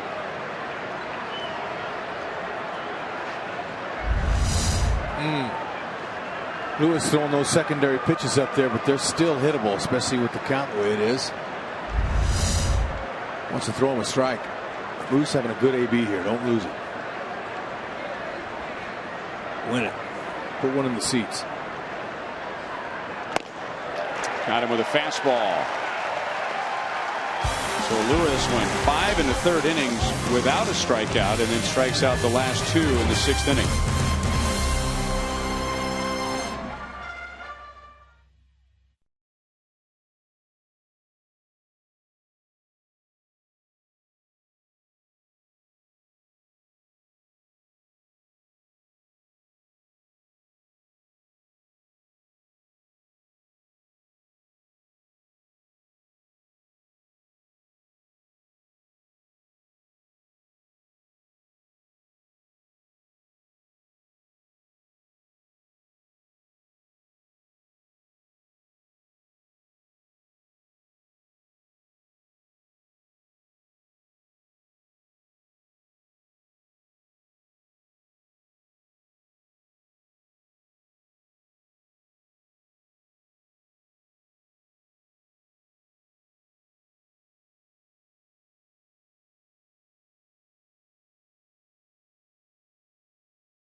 Giordano Ventura, 16 quality starts, looking for 17 quality starts.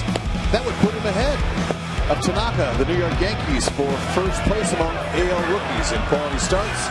Looking for another one here. Doing a job. Getting some run support. Just giving up 3 hits.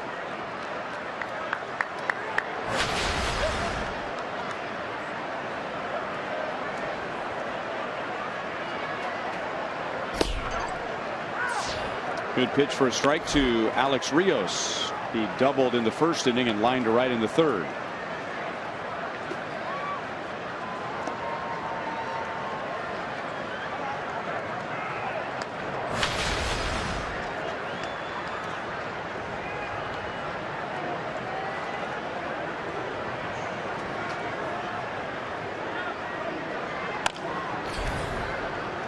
Remember that long contract that Rio signed with the Toronto Blue Jays? And then the next year, they put him on waivers, which is very common this time of year, because you can pull a player off of waivers, but you can gauge whether another team is interested, and maybe you can cut a deal after the non-waiver trading deadline. Rio strikes out. That's 5 for Ventura. Well, the year after Rio signed that big contract, the Blue Jays put him on waivers. The White Sox claimed him, and the Blue Jays said, okay, you can have him. And you can take the contract with you. And that's what they did. And the contract finally expires this year.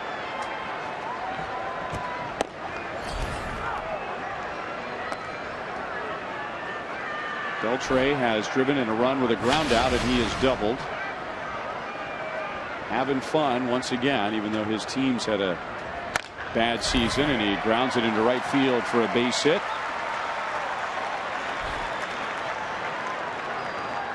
Beltre always enjoys himself, whether you're winning or losing. 16 years in the big leagues, you got to find some way. Look at him at third base there. Billy hit that ball a long way, and Beltre's saying, you know what? Can you give us time? So good. He's one of 3 players to homer against all 30 current Major League Baseball franchises.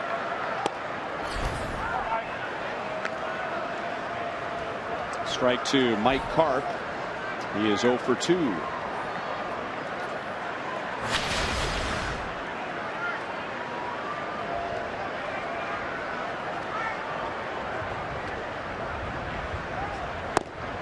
Mike Sweeney is referred to Adrian Beltre as one of his favorite teammates. They were together in Seattle. And he tells a story about a game toward the end of the year, and the Mariners were pushing for a wild card. And Beltre found out right before the game that his wife had miscarried. His wife Sandra called right before the game. And the team rallied around Beltre because he was a physical leader. He was an emotional leader. And Beltre and his wife decided it would be best for him to stay with the team. And Michael remembers looking at Beltre during the game and literally wiping away tears as he played the game in between pitches, one inning after another, as Karp goes down on strikes. And in that same game, and not trying to turn a tragedy into anything humorous, but Beltre is famous for not wearing a protective cup on the infield, which is very rare. Absolutely. In the same game, he suffered an injury, and you can Google it. I'd rather not say it word for word. But he suffered a rupture to a certain part of his anatomy in that same game. So his heart was heavy. He was badly injured, but he finished the game. And it wasn't until after the game that the Mariners gave him a medical examination and forced him on the disabled list. And I guess if you were to look up in Mike Sweeney's dictionary the word grinder or gamer or leader, there would be a picture of Adrian Beltre. Wow. After that story, he's elevated even higher on my list.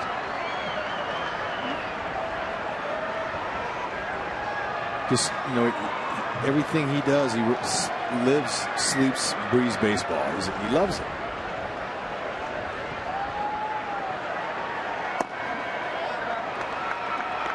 It's not the mark of a professional, but if Beltre had somewhat mailed it in this year in a lost season for the Rangers, he wouldn't be the first and he wouldn't be the last. And you really couldn't criticize him, but he hasn't done that. And how many teams do you think were asking the Rangers about Adrian Beltre before the trading deadline when they saw that the Rangers weren't going anywhere? A lot of calls on him, for sure. I mean, he brings a treasure chest of skills with him. And in the clubhouse, he's even better. He's fourth in the league in hitting coming into tonight's game.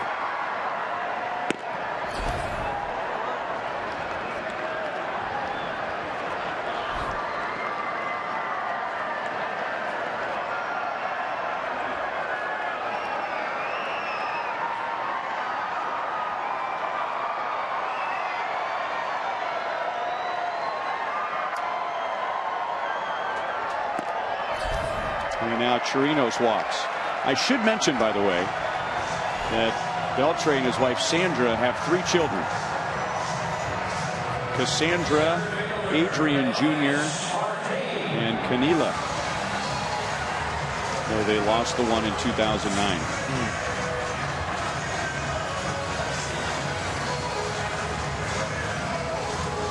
3 walks from Yordano Ventura. You saw Dave Island making the call out to the Rangers bullpen. Salvador Perez going out there to give the bullpen some time to catch up. Aaron Crow and Francisco Bueno.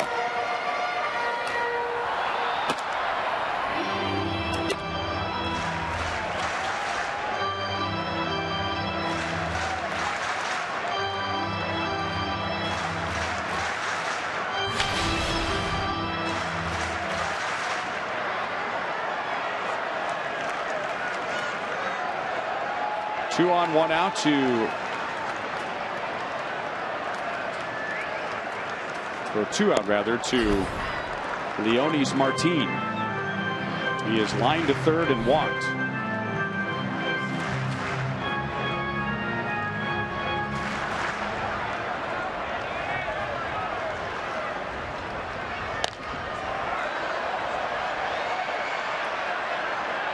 Perez and Moustakas, and Salvador Perez makes the play. So Yordano Ventura gets around the single and the walk, and the Royals lead 4-1 at the end of 6 in Texas.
At thoroughbredford.com.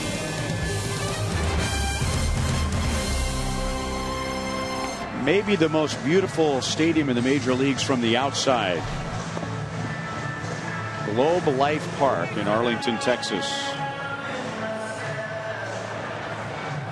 Tomorrow we have baseball all day on Fox Sports 1 and Fox Sports Kansas City. On Fox Sports 1, the Giants take on the Nationals, and the Braves and Reds square off. And then tomorrow night here on Fox Sports Kansas City, it's game 2 between the Royals and the Rangers, which features Jeremy Guthrie pitching for the Royals and Nick Tepish, who's from Kansas City, pitching for the Rangers. And this is Phil Klein, a Chevy call to the bullpen for the Rangers. Tell you what, he's 6'7" and 260 pounds. Phil Klein, good hard fastball. He'll cut his fastball, and he's got a slider.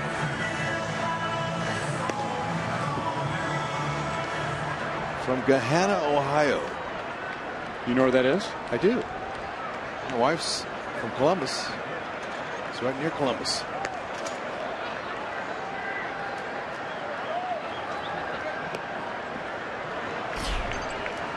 Lorenzo Cain has 2 hits and an RBI tonight. He'll be followed by Escobar and Aoki. Royals scored 3 in the second inning. Butler homered.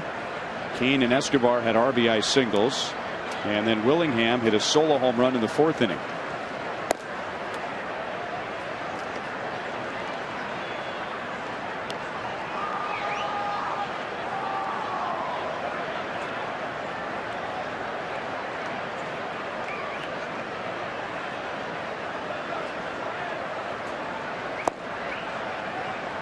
Sometimes a pitcher will be asked, what was your welcome to the major leagues moment?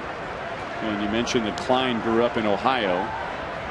He was an Indians fan and used to go to Indians games. And as fate would have it, he made his big league debut against the Cleveland Indians. In Cleveland.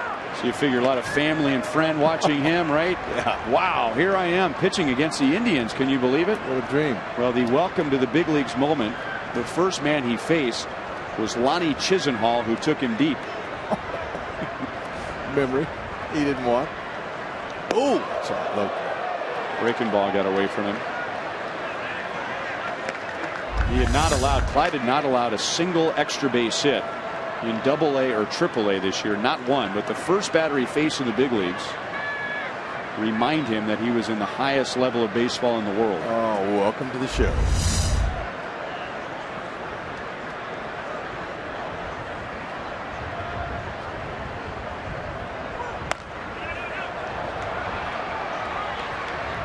I think he might have a bigger fastball than that, but he might go 93.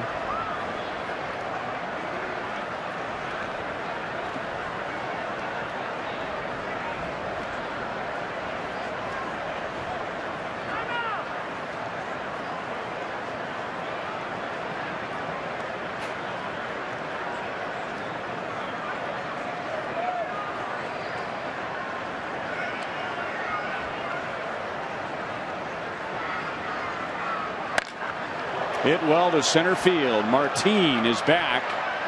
Martin missed it. Lorenzo Cain is 3 for 3. He has a leadoff double.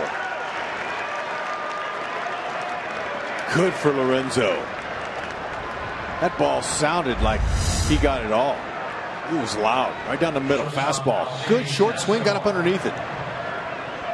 Martin measured it. He had it. And it just went over his glove.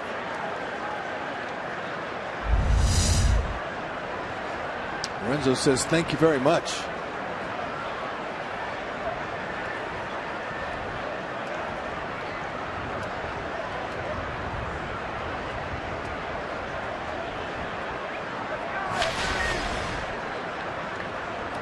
Escobar drove in his 43rd run in the second inning with a single. He's 1 for 2. He has 6 RBIs on this trip. Kane to third, and he is safe. Beltre, I think, forced him off the bag. Mike DeMuro, third base umpire, wasn't going to go for it. The umpires around the league know Beltre. Hey, good steal. See how Beltre's trying to push his hand off.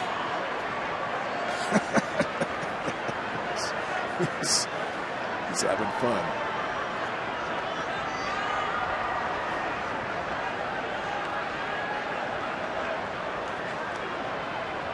So give Lorenzo 19 stolen bases to add to his career high. And now it's 0-2 on Escobar, and the Rangers have the infield in.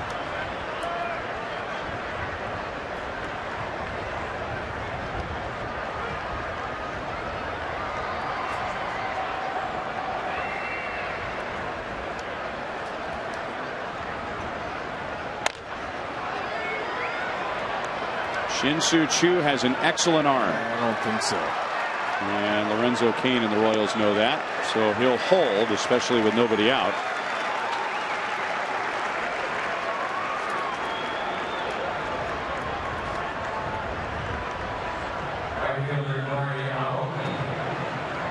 The Royals, Fox Sports, and the state of Missouri are teaming up to help you stop smoking. And for more information, call 1-800-QUIT-NOW.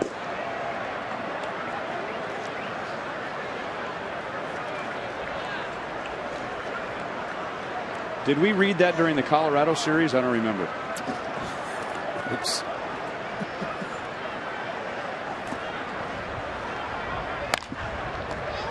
And that gets through Carp. Kane was coming on contact, so there might have been a play at the plate. And who knows, Hud, maybe seeing Kane come down the line distracted Carp just enough. Trying to get rid of it before he had it.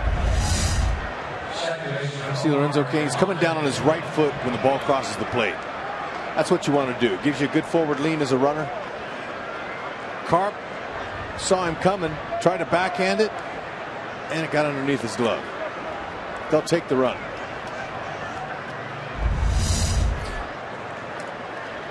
So it's an error on Carp, and since Kane was coming,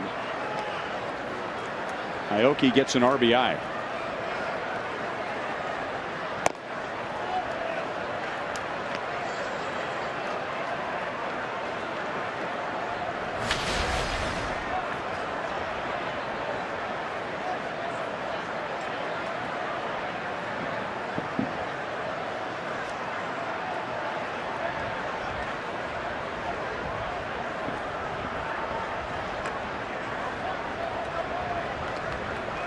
Aoki's been running lately, and he's 6 for his last 6 in stolen base attempts. Part of his game we didn't see much of in the first half. No, he's rounding into form at the perfect time for the Royals. Carp handles that for the second out.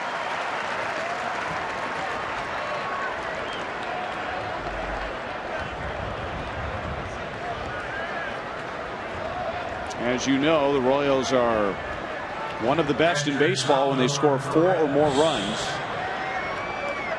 And it gets, of course, even better when they get to 5 or 6 runs. Second best in the major leagues, 4 or more runs.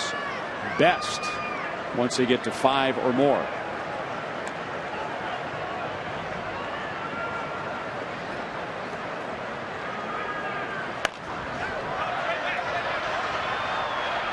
Chirinos to the screen, but it's back into the crowd.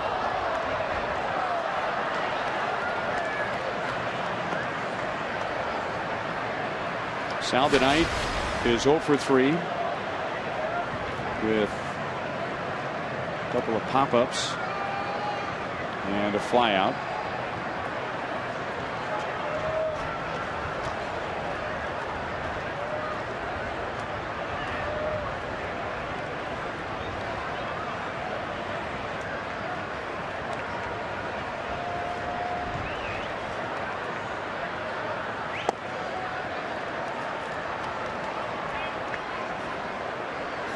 I mentioned in the first inning that the Rangers have the second most errors in the American League. That was number 87, the error committed by Carp. That is not going to help your pitching at all.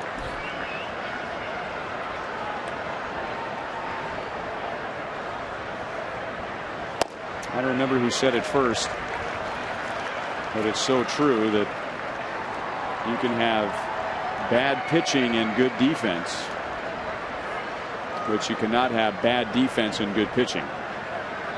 No, it'll hurt it eventually. And the Rangers are last in the American League in team ERA.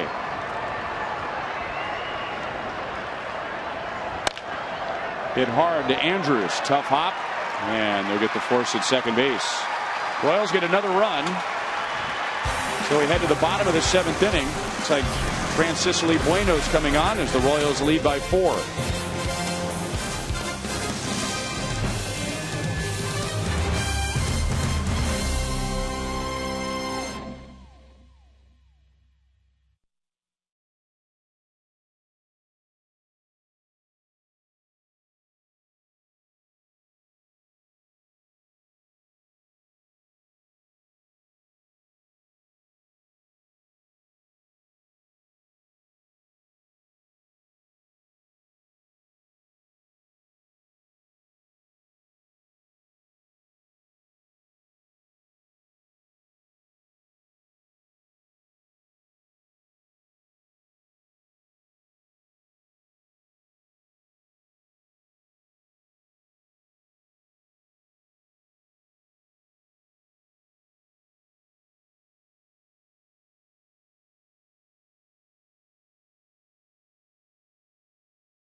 Also has the best tickets to all Chiefs games. Tickets for Less has Chiefs single game tickets now on sale for all games.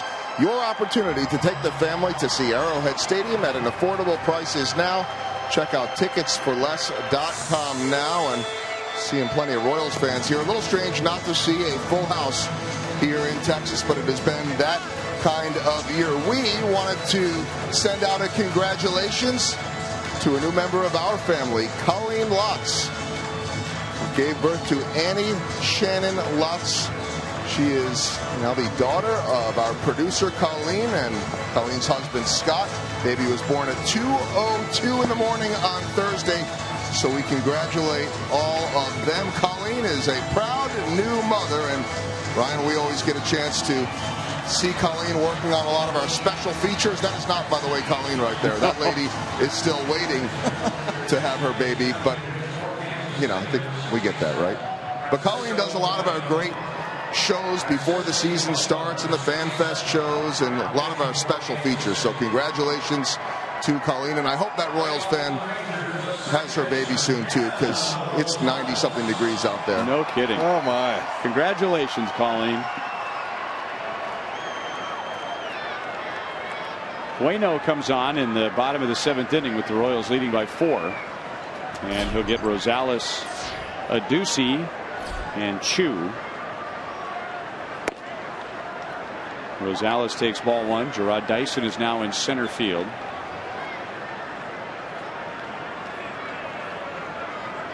Lorenzo Cain shifts from center field to right.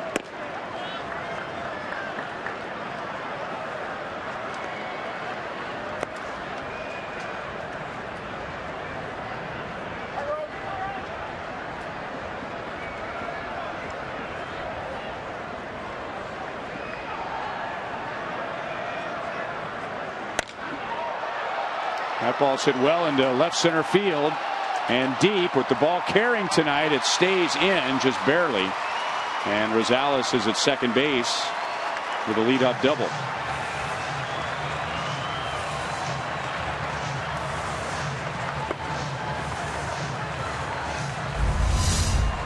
Oh, I thought he hit it hard enough to get out of the ballpark. Right down the middle. Short, compact swing, got up underneath it.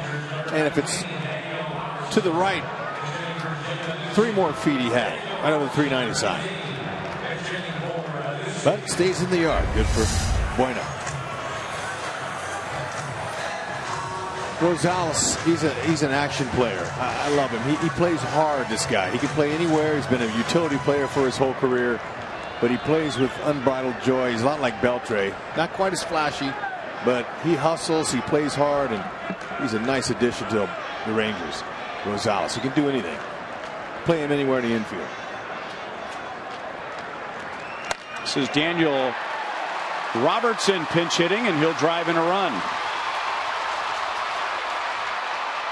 That throw comes in high. Back-to-back doubles, Rosales and Robertson.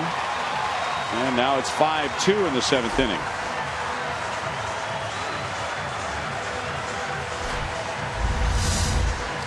Hey, he legged that double. He earned it. Fastball again. Bueno finding too much in the middle.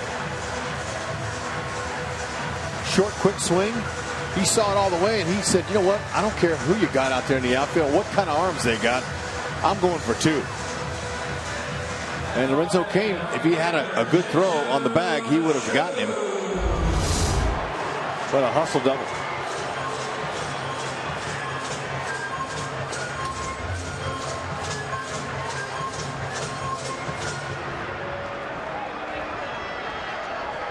Shin-Soo Choo is 0 for 3 against Ventura with a couple of strikeouts.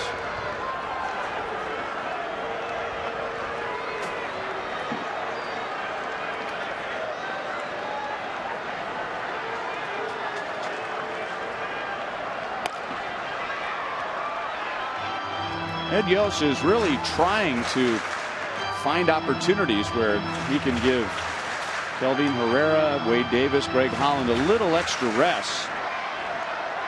But 3 times from Thursday through Tuesday of last week, Ed had to go to Greg Holland in games where an inning began with more than a 3-run lead.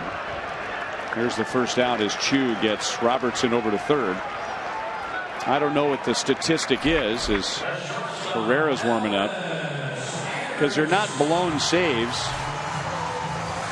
and a blown hold is also a blown save. But what's the statistic for, okay, here are my second line guys, I want you to go in there and make sure this game remains a save situation, and they don't. But once again, so this is not as late in the game where he has to go to Greg Holland, but trying to give opportunities to other guys in the bullpen, and now it's a save situation, and Herrera comes on with one out in the 7th.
Fan photo of the game sent in by Katie.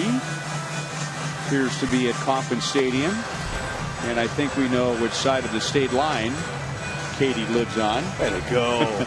Girls, thanks for being a part of our broadcast tonight. Tweet your photos to hashtag KC Fan Photo for a chance to have it shown during a game broadcast, brought to you by AT&T. So again, Ned Yost hoping to get a little deeper into his bullpen and keep it at a non-save situation, but now 3 runs or less after the 6th inning, and Kelvin Herrera comes on with a runner at 3rd and 1 down to get Elvis Andrus.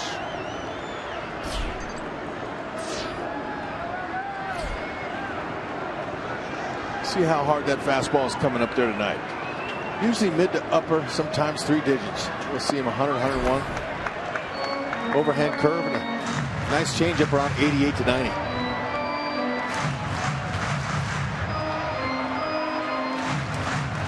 Herrera enjoying one of his finest seasons. Matter of fact, the finest of his 3 years in the big leagues. He's got confidence. He's the kind of guy, a lot like Danny Duffy, that's matured just when the timing's right.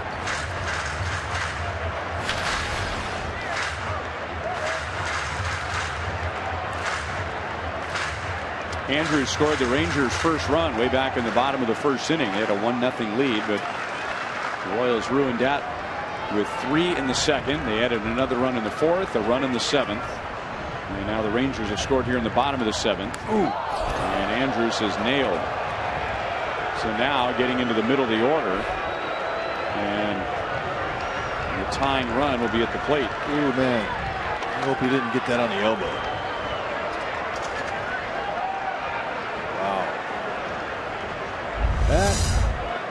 He'll feel that for a few days. That was not good. I hit him in the forearm, looks like, not quite on the bone, which is a little better for him.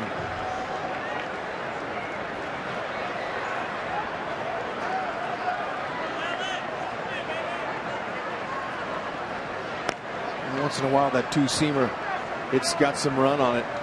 Big time run.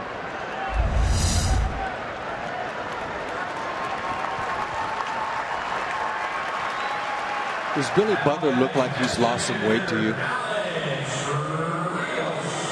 I asked him the other day. I asked him the other day, Billy, how much weight have you lost? He goes, none. What do you mean? I said, man, you're playing both sides of the ball now, have been for about 3 weeks. You look pretty slim, and I could really tell by the way you're running. And he just grinned. He had a big old grin, Billy.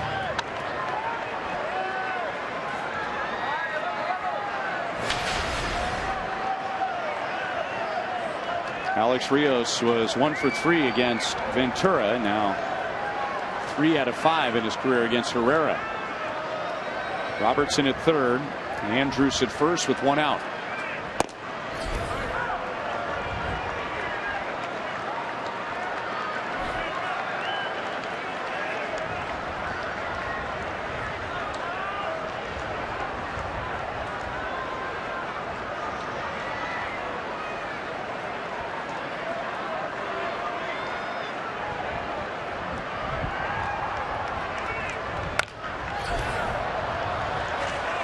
One and one. You take that back. No balls, 2 strikes.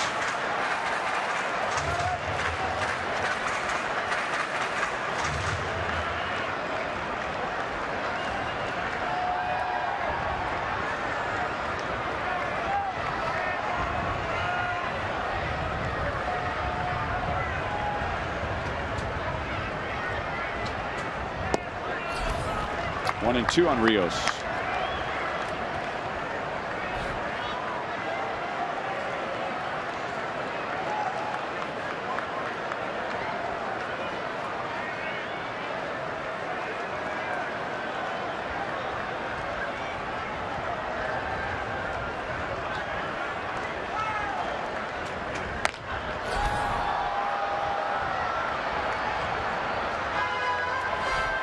That's typically been the dangerous part of this ballpark, right field. The wind comes blasting in over the huge scoreboard in that pavilion in right field. It goes across the diamond, off the seats on the third base side, and then it used to be that there was a jet stream that would just blow right out to right field and right center field. Escobar will go to second. The Royals will get the second out of the inning. So Robertson scores to make it 5-3. And Rios picks up his 52nd RBI.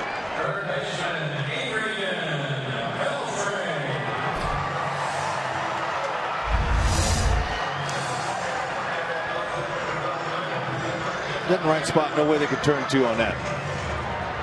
That's why those late runs offensively that the Royals could score are extremely important. Keep them in this game. It's like up in Minnesota, Detroit, they scored 3 in the 5th. Now it's 6-4. Minnesota still has the lead, but Detroit's creeping back. Beltre takes a strike. He has 2 hits and an RBI tonight.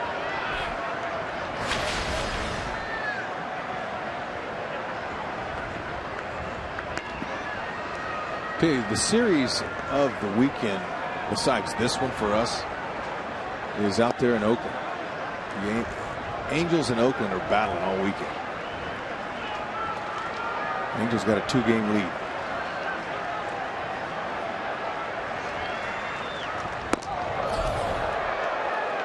One and one.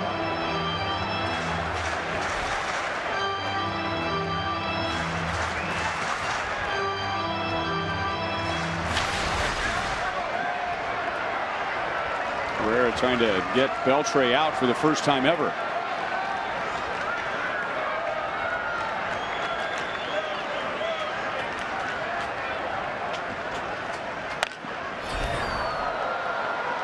One and 2.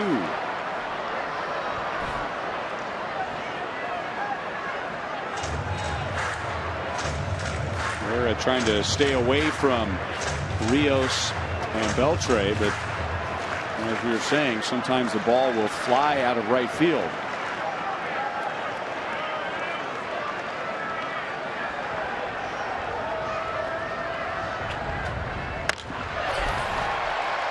left center field. Dyson tracks it, and that is the inning. So the Rangers get 2 to make it a 2-run game as we head to the 8th inning.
Earlier in the game, it's Miller time, brought to you by Miller Lite. Royals weren't wasting any time. Billy Butler said, you know, it's been a while since I've hit a home run here. I'm going to go for it. And he did. He got every bit of it. Billy Butler now with 8 home runs on the year, even though the timeout wasn't given. Willingham just continues to rake in that Royals uniform wearing number 7. Hit number 14 on the season.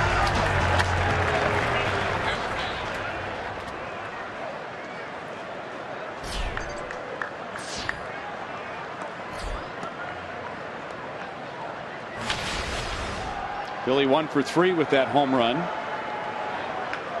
Alex Gordon and Josh Willingham will follow.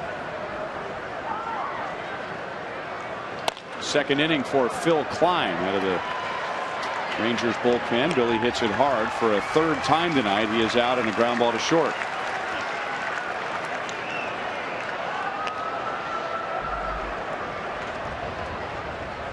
Ball moving down from Klein. He's got a nice sinker. Cuts his fastball. You got a slider he's working down as well, and that's enough. Washington says you got to go.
Oates, who had her first child, and we notice these Royals fans, and we have some details. And the Royals jersey is Clint Fredericks. He's from Marysville, Kansas, here with, as he said, my beautiful wife and brother and sister-in-law. And he wanted to say hello to friends and family back in Marysville, including and especially his father, Fred, who he said is a lifelong Royals fan, and told him all about the great Royals teams in the 70s and the 80s. So they're here tonight. Nice. Watching the Royals leading the Rangers. I knew they were special.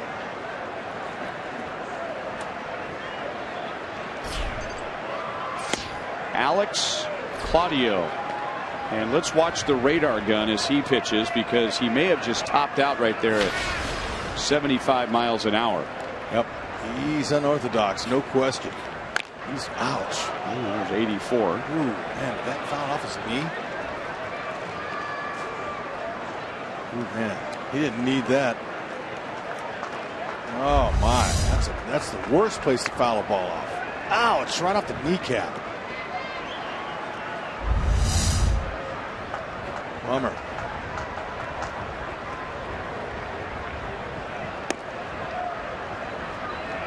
He's funky. He's got a fastball. It's not going to go more than 88, but he's got a wicked changeup about 66. He's a slinger. 68. Yep.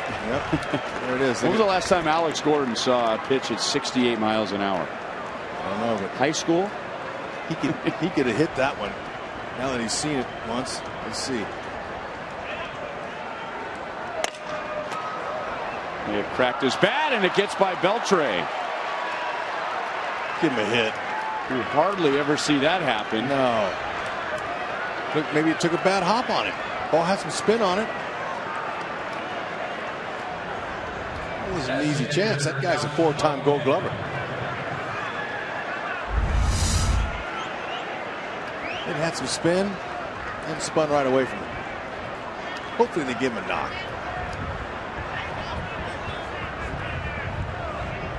There's no doubt it had that side spin.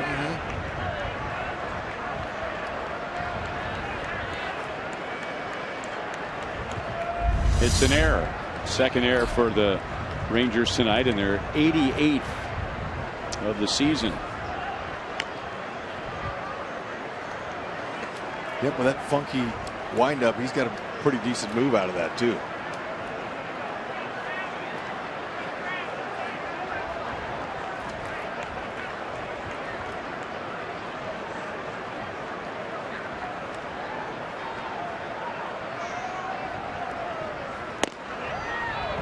.74 in for a strike to Willingham. He's been driving in runs. He has been scoring runs on this trip.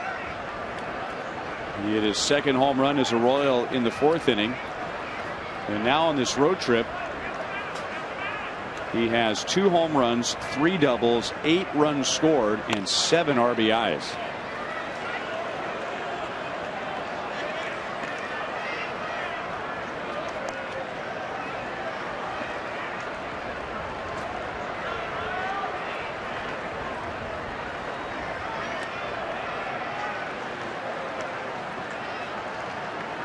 Claudio, a left-handed specialist, so he hardly ever gets a chance to face a righty. He's going to hang in there with Mike Moustakas on deck. But he's done well against righties too. Righties just 1 for 6 against him. I mean, he's got a lot of perks and jerks out there on that mound. He's really something. He holds that ball with his changeup grip. That's his pitch. It's 68.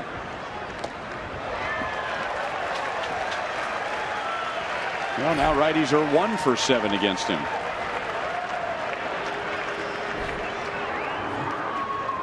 At 68 miles an hour, the ball hardly even gets to home plate. Yep, it's a circle change, and he throws it from sidearm. It's almost like a screwball. Got that movement and weight of the hitter to the righty. And he threw it to Alex Gordon too when he fouled off his kneecap.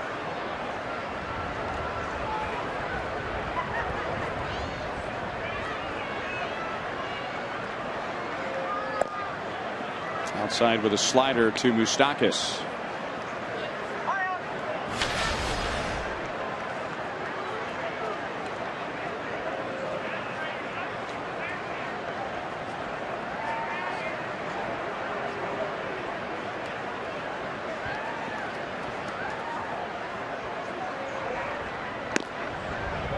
I'm telling you, really wait on this guy.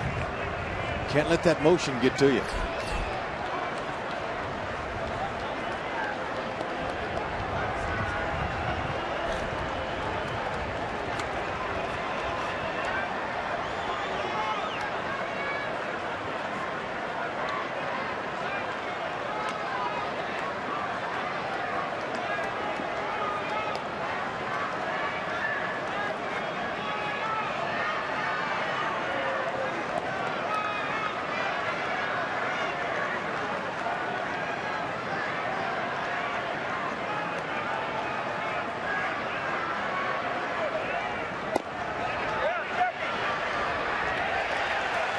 Two and one.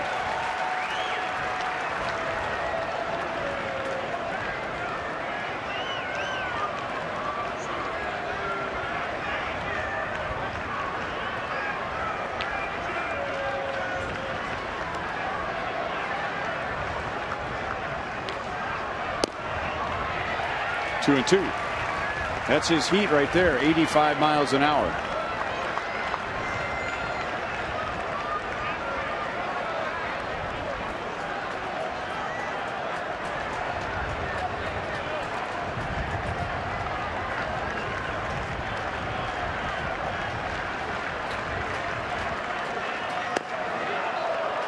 .66 miles an hour. Thing floats, doesn't it? Moustakas looked like he thought about swinging at that pitch 2 different times. It came in so slow. I'm telling you. Swing, nope. Swing, nope. Oh, yeah. A little bit up out of the zone. But at that speed, you can Tommy hawk that.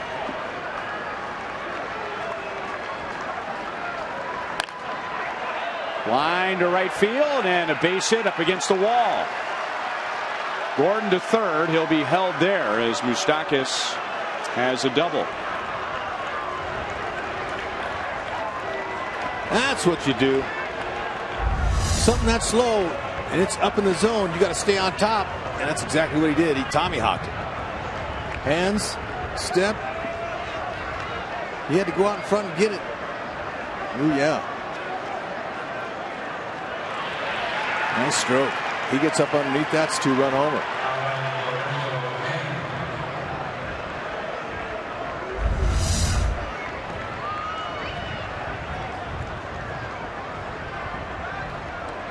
Jersley made the right decision. As you see, Mike Maddox, brother of Greg Maddox, pitching coach, waiting to come out there. But Jersh, you know, closer game, he probably sends Alex, but no need to here.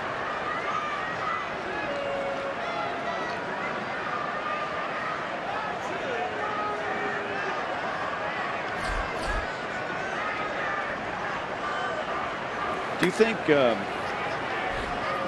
Monet Davis, that young gal in the Little League World Series from Philadelphia, right? Right. I saw her pitch. Do you think she throws harder than Alex Claudio? I think so. From that distance.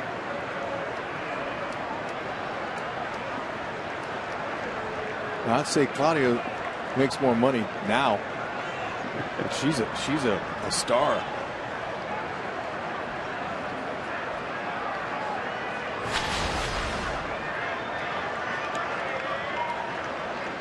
Her goal is to be a point guard for, I believe it's UConn.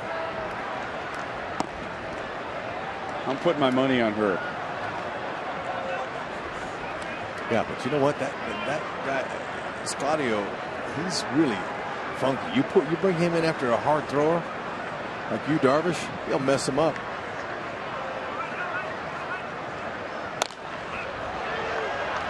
Down around the end of the bat. Martin makes a play in center field. The Royals get 2 runners in the 8th. With Strand 2, Wade Davis coming on in the bottom of the 8th inning. The Royals lead by 2.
news is White Sox drop one to the Yankees. Detroit is down. Minnesota's threatening again. Angels and Oakland are tied up right now as we speak. Let's go to Target Field for our Mazda game break. And a 6th spot in the second inning, including home runs from Eduardo Escobar and Danny Santana. They had a 2-1 lead, but then in the top of the 5th, the Tigers put up a 4 spot. Tommy Malone, 10 hits, 5 runs, 3 of them earned. The Twins just escaped a jam that Detroit had going in the 6th. And that game right now in the bottom of the 6th with Minnesota threatening again. Eduardo Escobar is a double shy of the cycle. Thank you, Joel. Here's Wade Davis for the bottom of the 8th.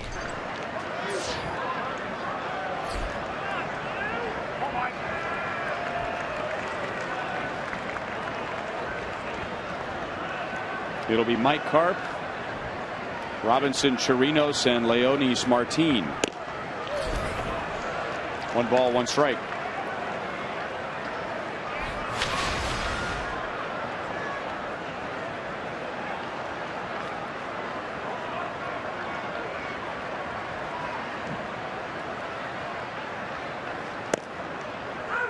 One and 2.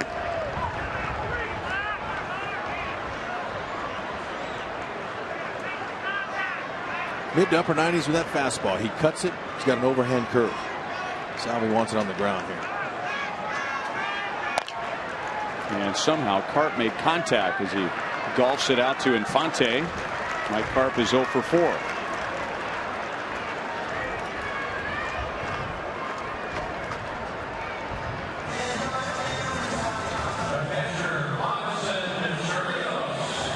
And now Robinson Chirinos 0 for 2 tonight with a walk.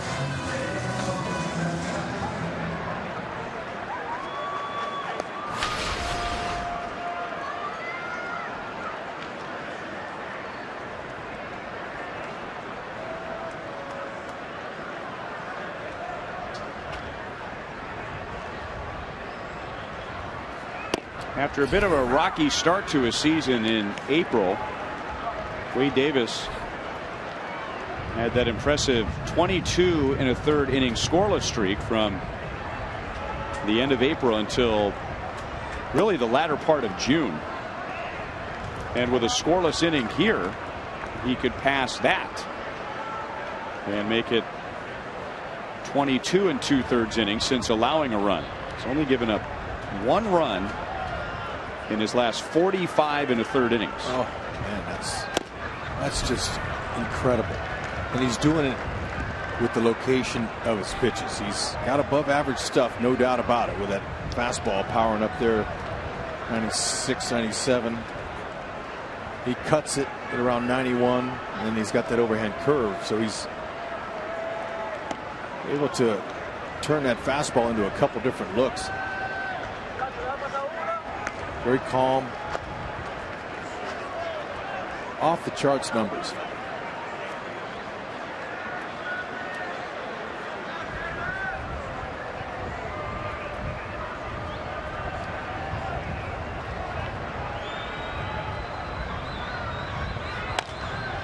Couple of runs scored when Herrera was in the game last inning, but they were not charged to him. They were charged to Bueno. So Herrera's scoreless streak continues, and his streak of innings without allowing a home run continues. And both he and Wade Davis right now are 2 of the hottest things going in the major leagues as far as relievers go, and they're pitching back-to-back most nights in the same bullpen.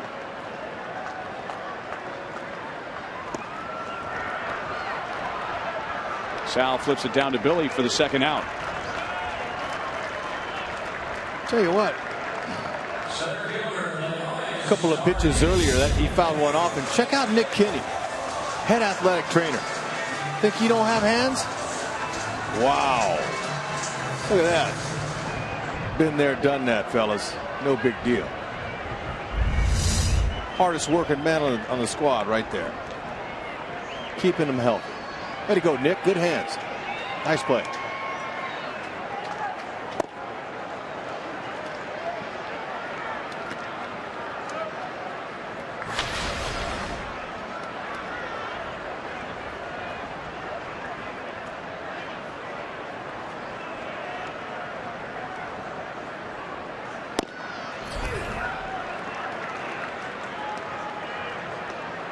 Quickly 0-2 on Martin.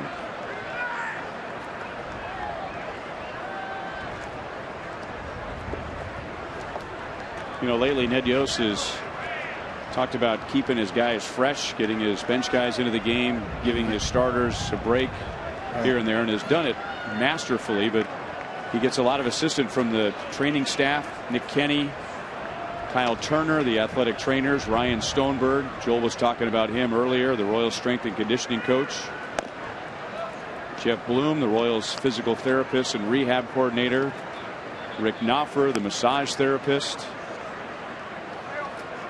They are the ones advising Ned Yost oftentimes about when guys could use a break. That's right. They're the player's best friend and the manager's. It's the first thing the manager usually does when he comes to the ballpark. After the guys start coming in, they start going in there and they report to Nick Kenny, and then Nick goes into Ned's office and tells him who's good and who's not, and who's sore and who's tender. Extremely valuable people, especially in a baseball team. Now he's got a hockey background.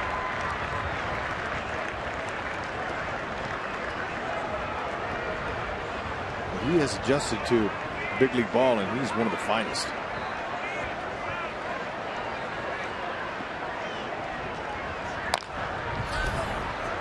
Billy gets a nice big hop and goes to the bag. 22 2/3 scoreless innings for Wade Davis. He has now allowed 1 run in his last 46 innings. And the Royals take a 5-3 lead into the ninth.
$7,000 here tonight at Globe Life Park. Our copyrighted telecast is presented by authority of the Kansas City Royals and may not be reproduced or retransmitted in any form, and the accounts and descriptions of this game may not be disseminated without the express written consent of the Kansas City Royals Baseball Corporation. Ryan Lefevre, Rex Hudler, Joel Goldberg, Josh Vernier is also with us, with director Steve Kurtenbach, producer Joe Lavero, associate producers Al Broughton, Sam Abramson, Dave Holtzman, and the producer of Royals Live is Brian Shapiro. This is John Edwards taking over for the Rangers in the 9th inning. Big John Edwards. Man, they got some big relievers, don't they? 6'5", 230 he goes. Fastball to go with it, 90 to 98. Slurvy curve, slider breaking ball kind of combination.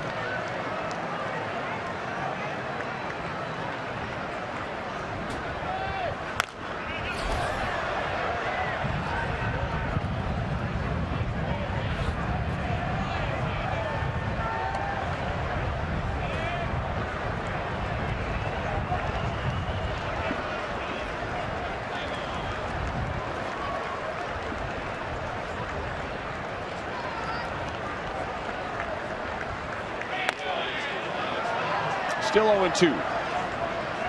John Edwards was born in Chicago, but he moved here at a very young age to the Dallas area, so playing for his hometown team. His professional career began in the outfield in the Cardinals organization.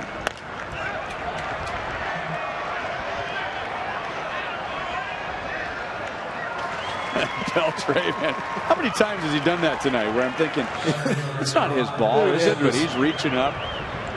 I want to talk to look, there's a line right here, Adrian, and you stay on your side, buddy. I want to talk to Andrus about playing next to him. What that's like.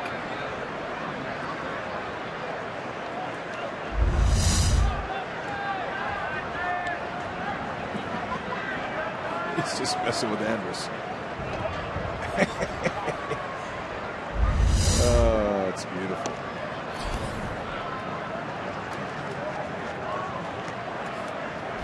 Dyson bats for the first time. You're not having any fun when you're on a team that's 27 games out, but they somehow find a way to keep it fun.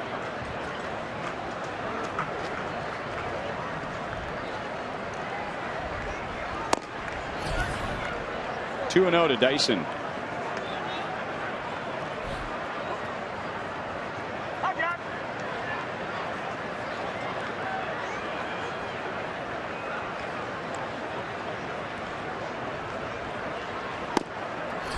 Edwards spent 5 years in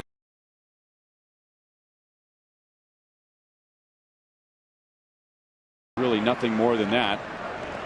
He was released, tried to put that strong arm to good use. He played in a couple of independent leagues and then made the Rangers at an open tryout. Something that used to be a lot more common 30, 40, 50 years ago. And now here he is back. Well, not back in the big leagues. He is back home, but in the big leagues. Arriving with a little different route than he had first planned. Great story.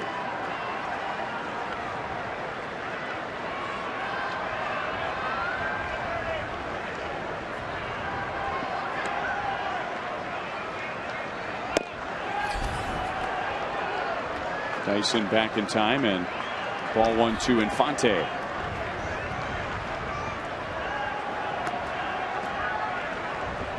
Mike Maddox, Rangers pitching coach, out to have a chat with Edwards, and that gives us time to check back in with Joel. Well, I told you that it was 6-5 Minnesota, and the Twins were threatening in the 6th, and they have scored 3, have the bases loaded, no one out in the bottom of the 6th. Now, we've talked so much about their struggling bullpen. They took a flyer on Jim Johnson, who did not work out in Oakland, the former Baltimore Orioles closer. He came in and got 2 outs to end the 5th, and then just ambushed in the 6th. Triple, walk, single, and then Mauer knocks in some of those runs. They had to make a pitching change, but Jim Johnson, the latest to try to give it a try for that struggling bullpen. 2/3 of an inning, 2 hits, 4 runs, and it is now 10-5 as we're speaking. Another run has come in, and there are still no outs. Wow. Jim Johnson, he was one of the premier closers in the game. Seems like just yesterday, wasn't it? He had some trouble last season. He had a 2012, he had 51 saves. Last year he had 50 saves. He got 2 at the A's earlier this year and had some problems. Lost the closer position, ended up getting released even though he had a big contract, and now having problems with the Tigers. Boy, that happened quickly. It went away for Johnson as quickly as it arrived for him. I mean, he came out of the blue, it seems, 2 years ago when he got 51 saves. Tough road he's been on. Yep.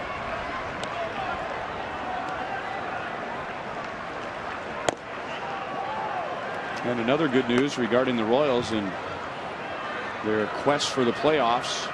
Chicago beat Baltimore as the Royals are trying to move up and get the best, not just get to the playoffs, but get the best playoff seeding. And The Orioles are the next team in front of them for the second spot. If the season ended today, the winner of the West would have the first seed. Baltimore second. The winner from the Central third, and then the wild card winner getting the so-called fourth position. But the Royals can hang on tonight, they'd move up on the Orioles. Andrews backhands, and that is not in time, and gets away from Carp, and Dyson goes to third. Got to give him a hit on that.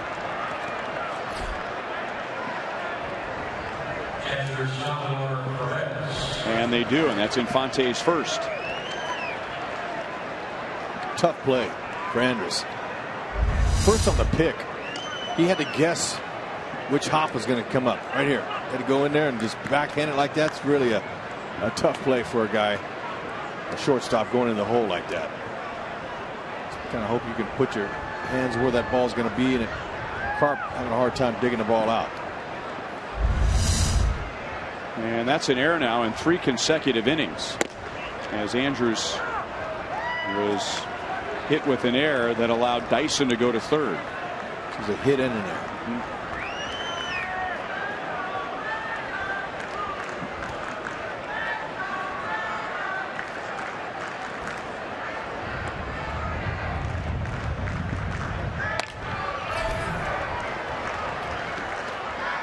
0-2 on Sal. He is 0 for 4 so far tonight.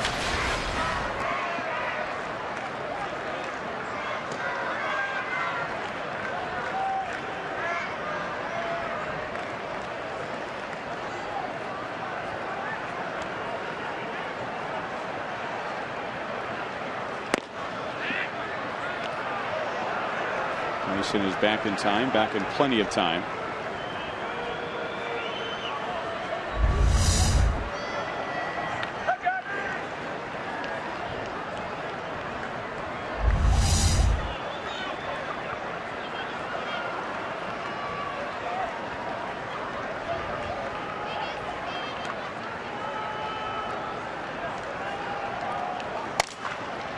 Broken bat.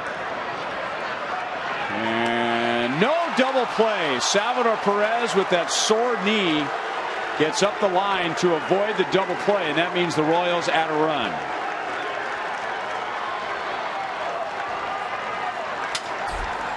Salvi digging for that. Coming out of the box, you could tell he's really going hard. He's wanting to pick up that extra run for the team and for himself. And he's out of the box going good.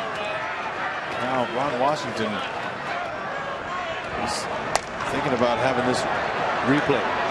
Look at that. Look at Salvi. I love that hustle. That away.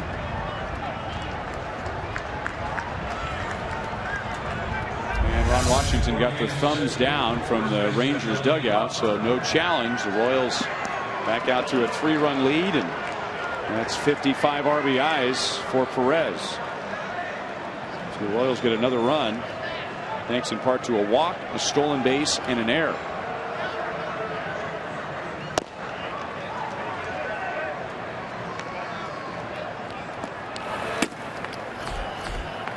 Rangers have the 8, 9, and 1 hitters coming up in the bottom of the 9th inning.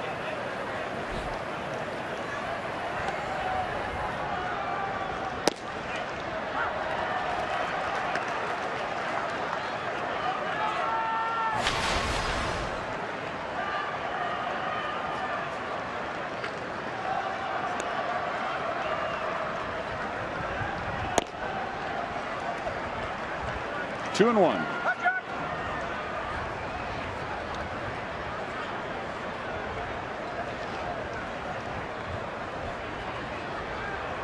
Billy's been hitting the ball hard all night.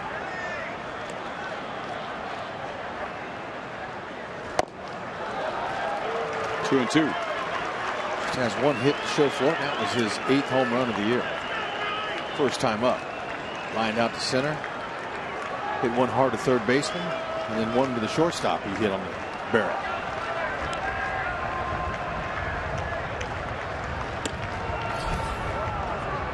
Full count, and now Sal's running with the next pitch.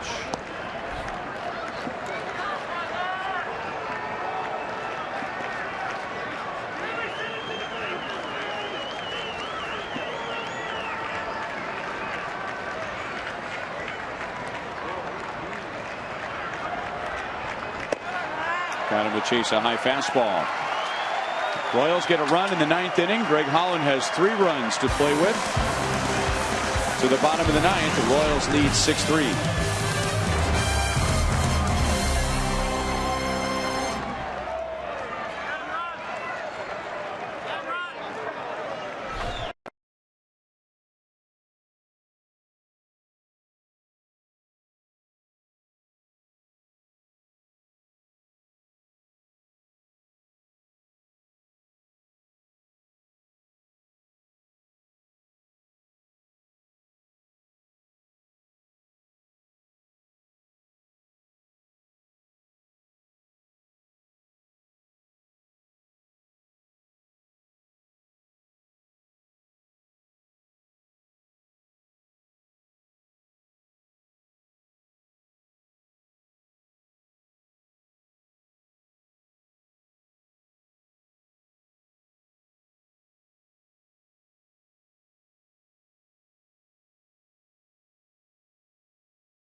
Going. Meanwhile, the Royals lead 6-3. So the Royals could get to 2.5 in front of Detroit. Greg Holland comes on for the 9th, thanks to the work of Kelvin Herrera and Wade Davis again.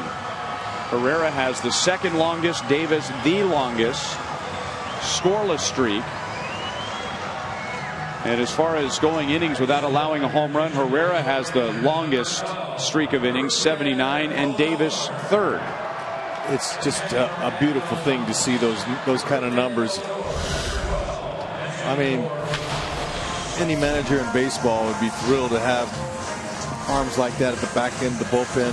Holland getting a chance to come in, save his 42nd game. Royals again supplying the offense. Rougned Odor, Rangers rookie, takes outside ball 1. Pitch hitting for Adam Rosales. A lot of these guys are here before they're ready. That's what happens when you have injuries on the team. This guy, he wouldn't expect to play above Double-A this year.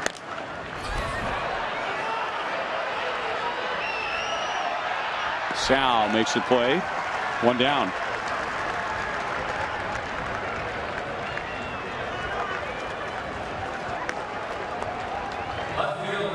Greg Holland not only leads the American League in saves, he leads the major leagues in saves. Going for save number 40 tonight. He's only had 2 blown saves. Daniel Robertson, as a pinch hitter, doubled, picked up an RBI, and scored back in the 7th inning.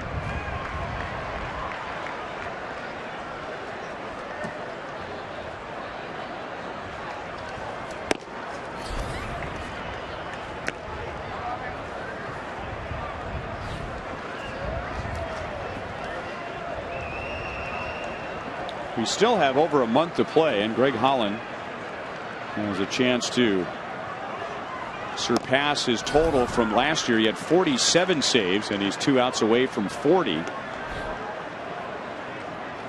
And after tonight, the Royals will still have 35 games to play.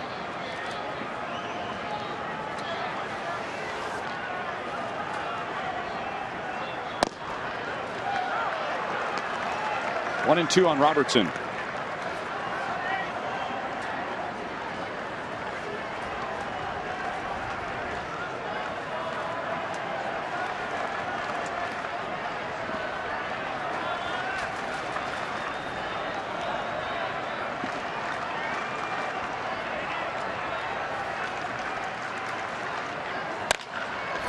Holland, and then flips it with his glove. He made 2 good defensive plays on that ground ball. You know, and he falls heavy to that first base line after he pitches, and he's an athlete. Says, you know, I want to get in the game. Even though Infante had that, he just used his glove and flipped it over there. Yeah. So Holland now 1 out away from becoming just the 3rd pitcher in Royals history as the only pitchers with multiple seasons of 40 or more saves.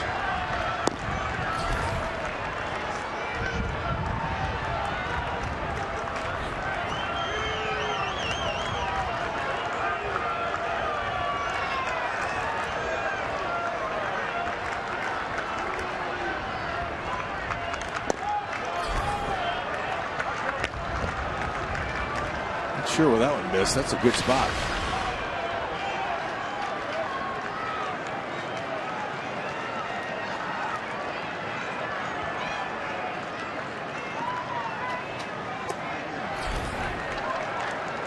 Three 3-0 on Shin-Soo Choo.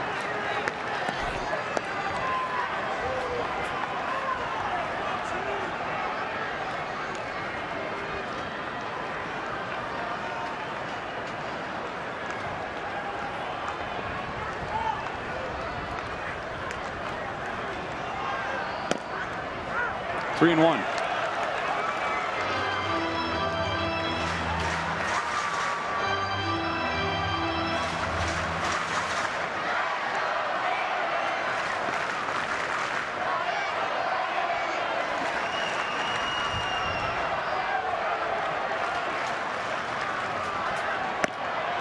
And Chu is on with 2 down. 17th walk by Holland on the season.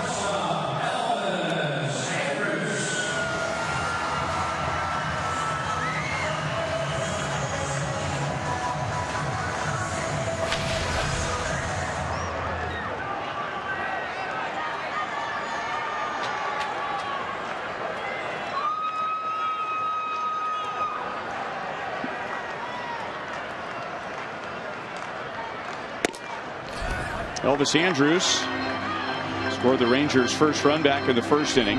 He's been on 3 times. He has singled, walked, and he's been hit by a pitch. Salvi's just saying, hey, look, keep that shoulder in. It's flying open just a hair. You're leaving that ball up. It's coming to me straight downhill.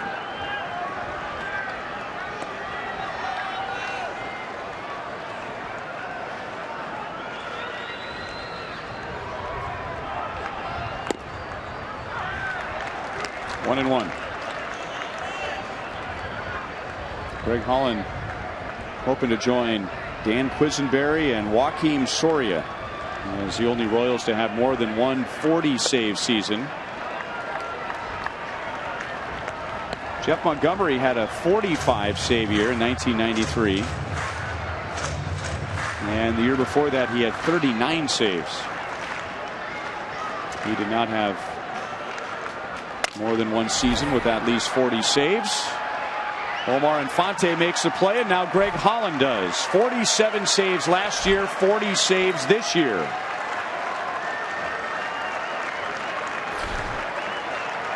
So we'll see what happens in Minnesota with the Twins way out in front of the Tigers, but in just a few moments the Royals could have a season best 2.5 game lead in the American League Central. Ooh, and another KCW. Way to go, fellas. Royals win at 6-3 in Texas. We'll be right back.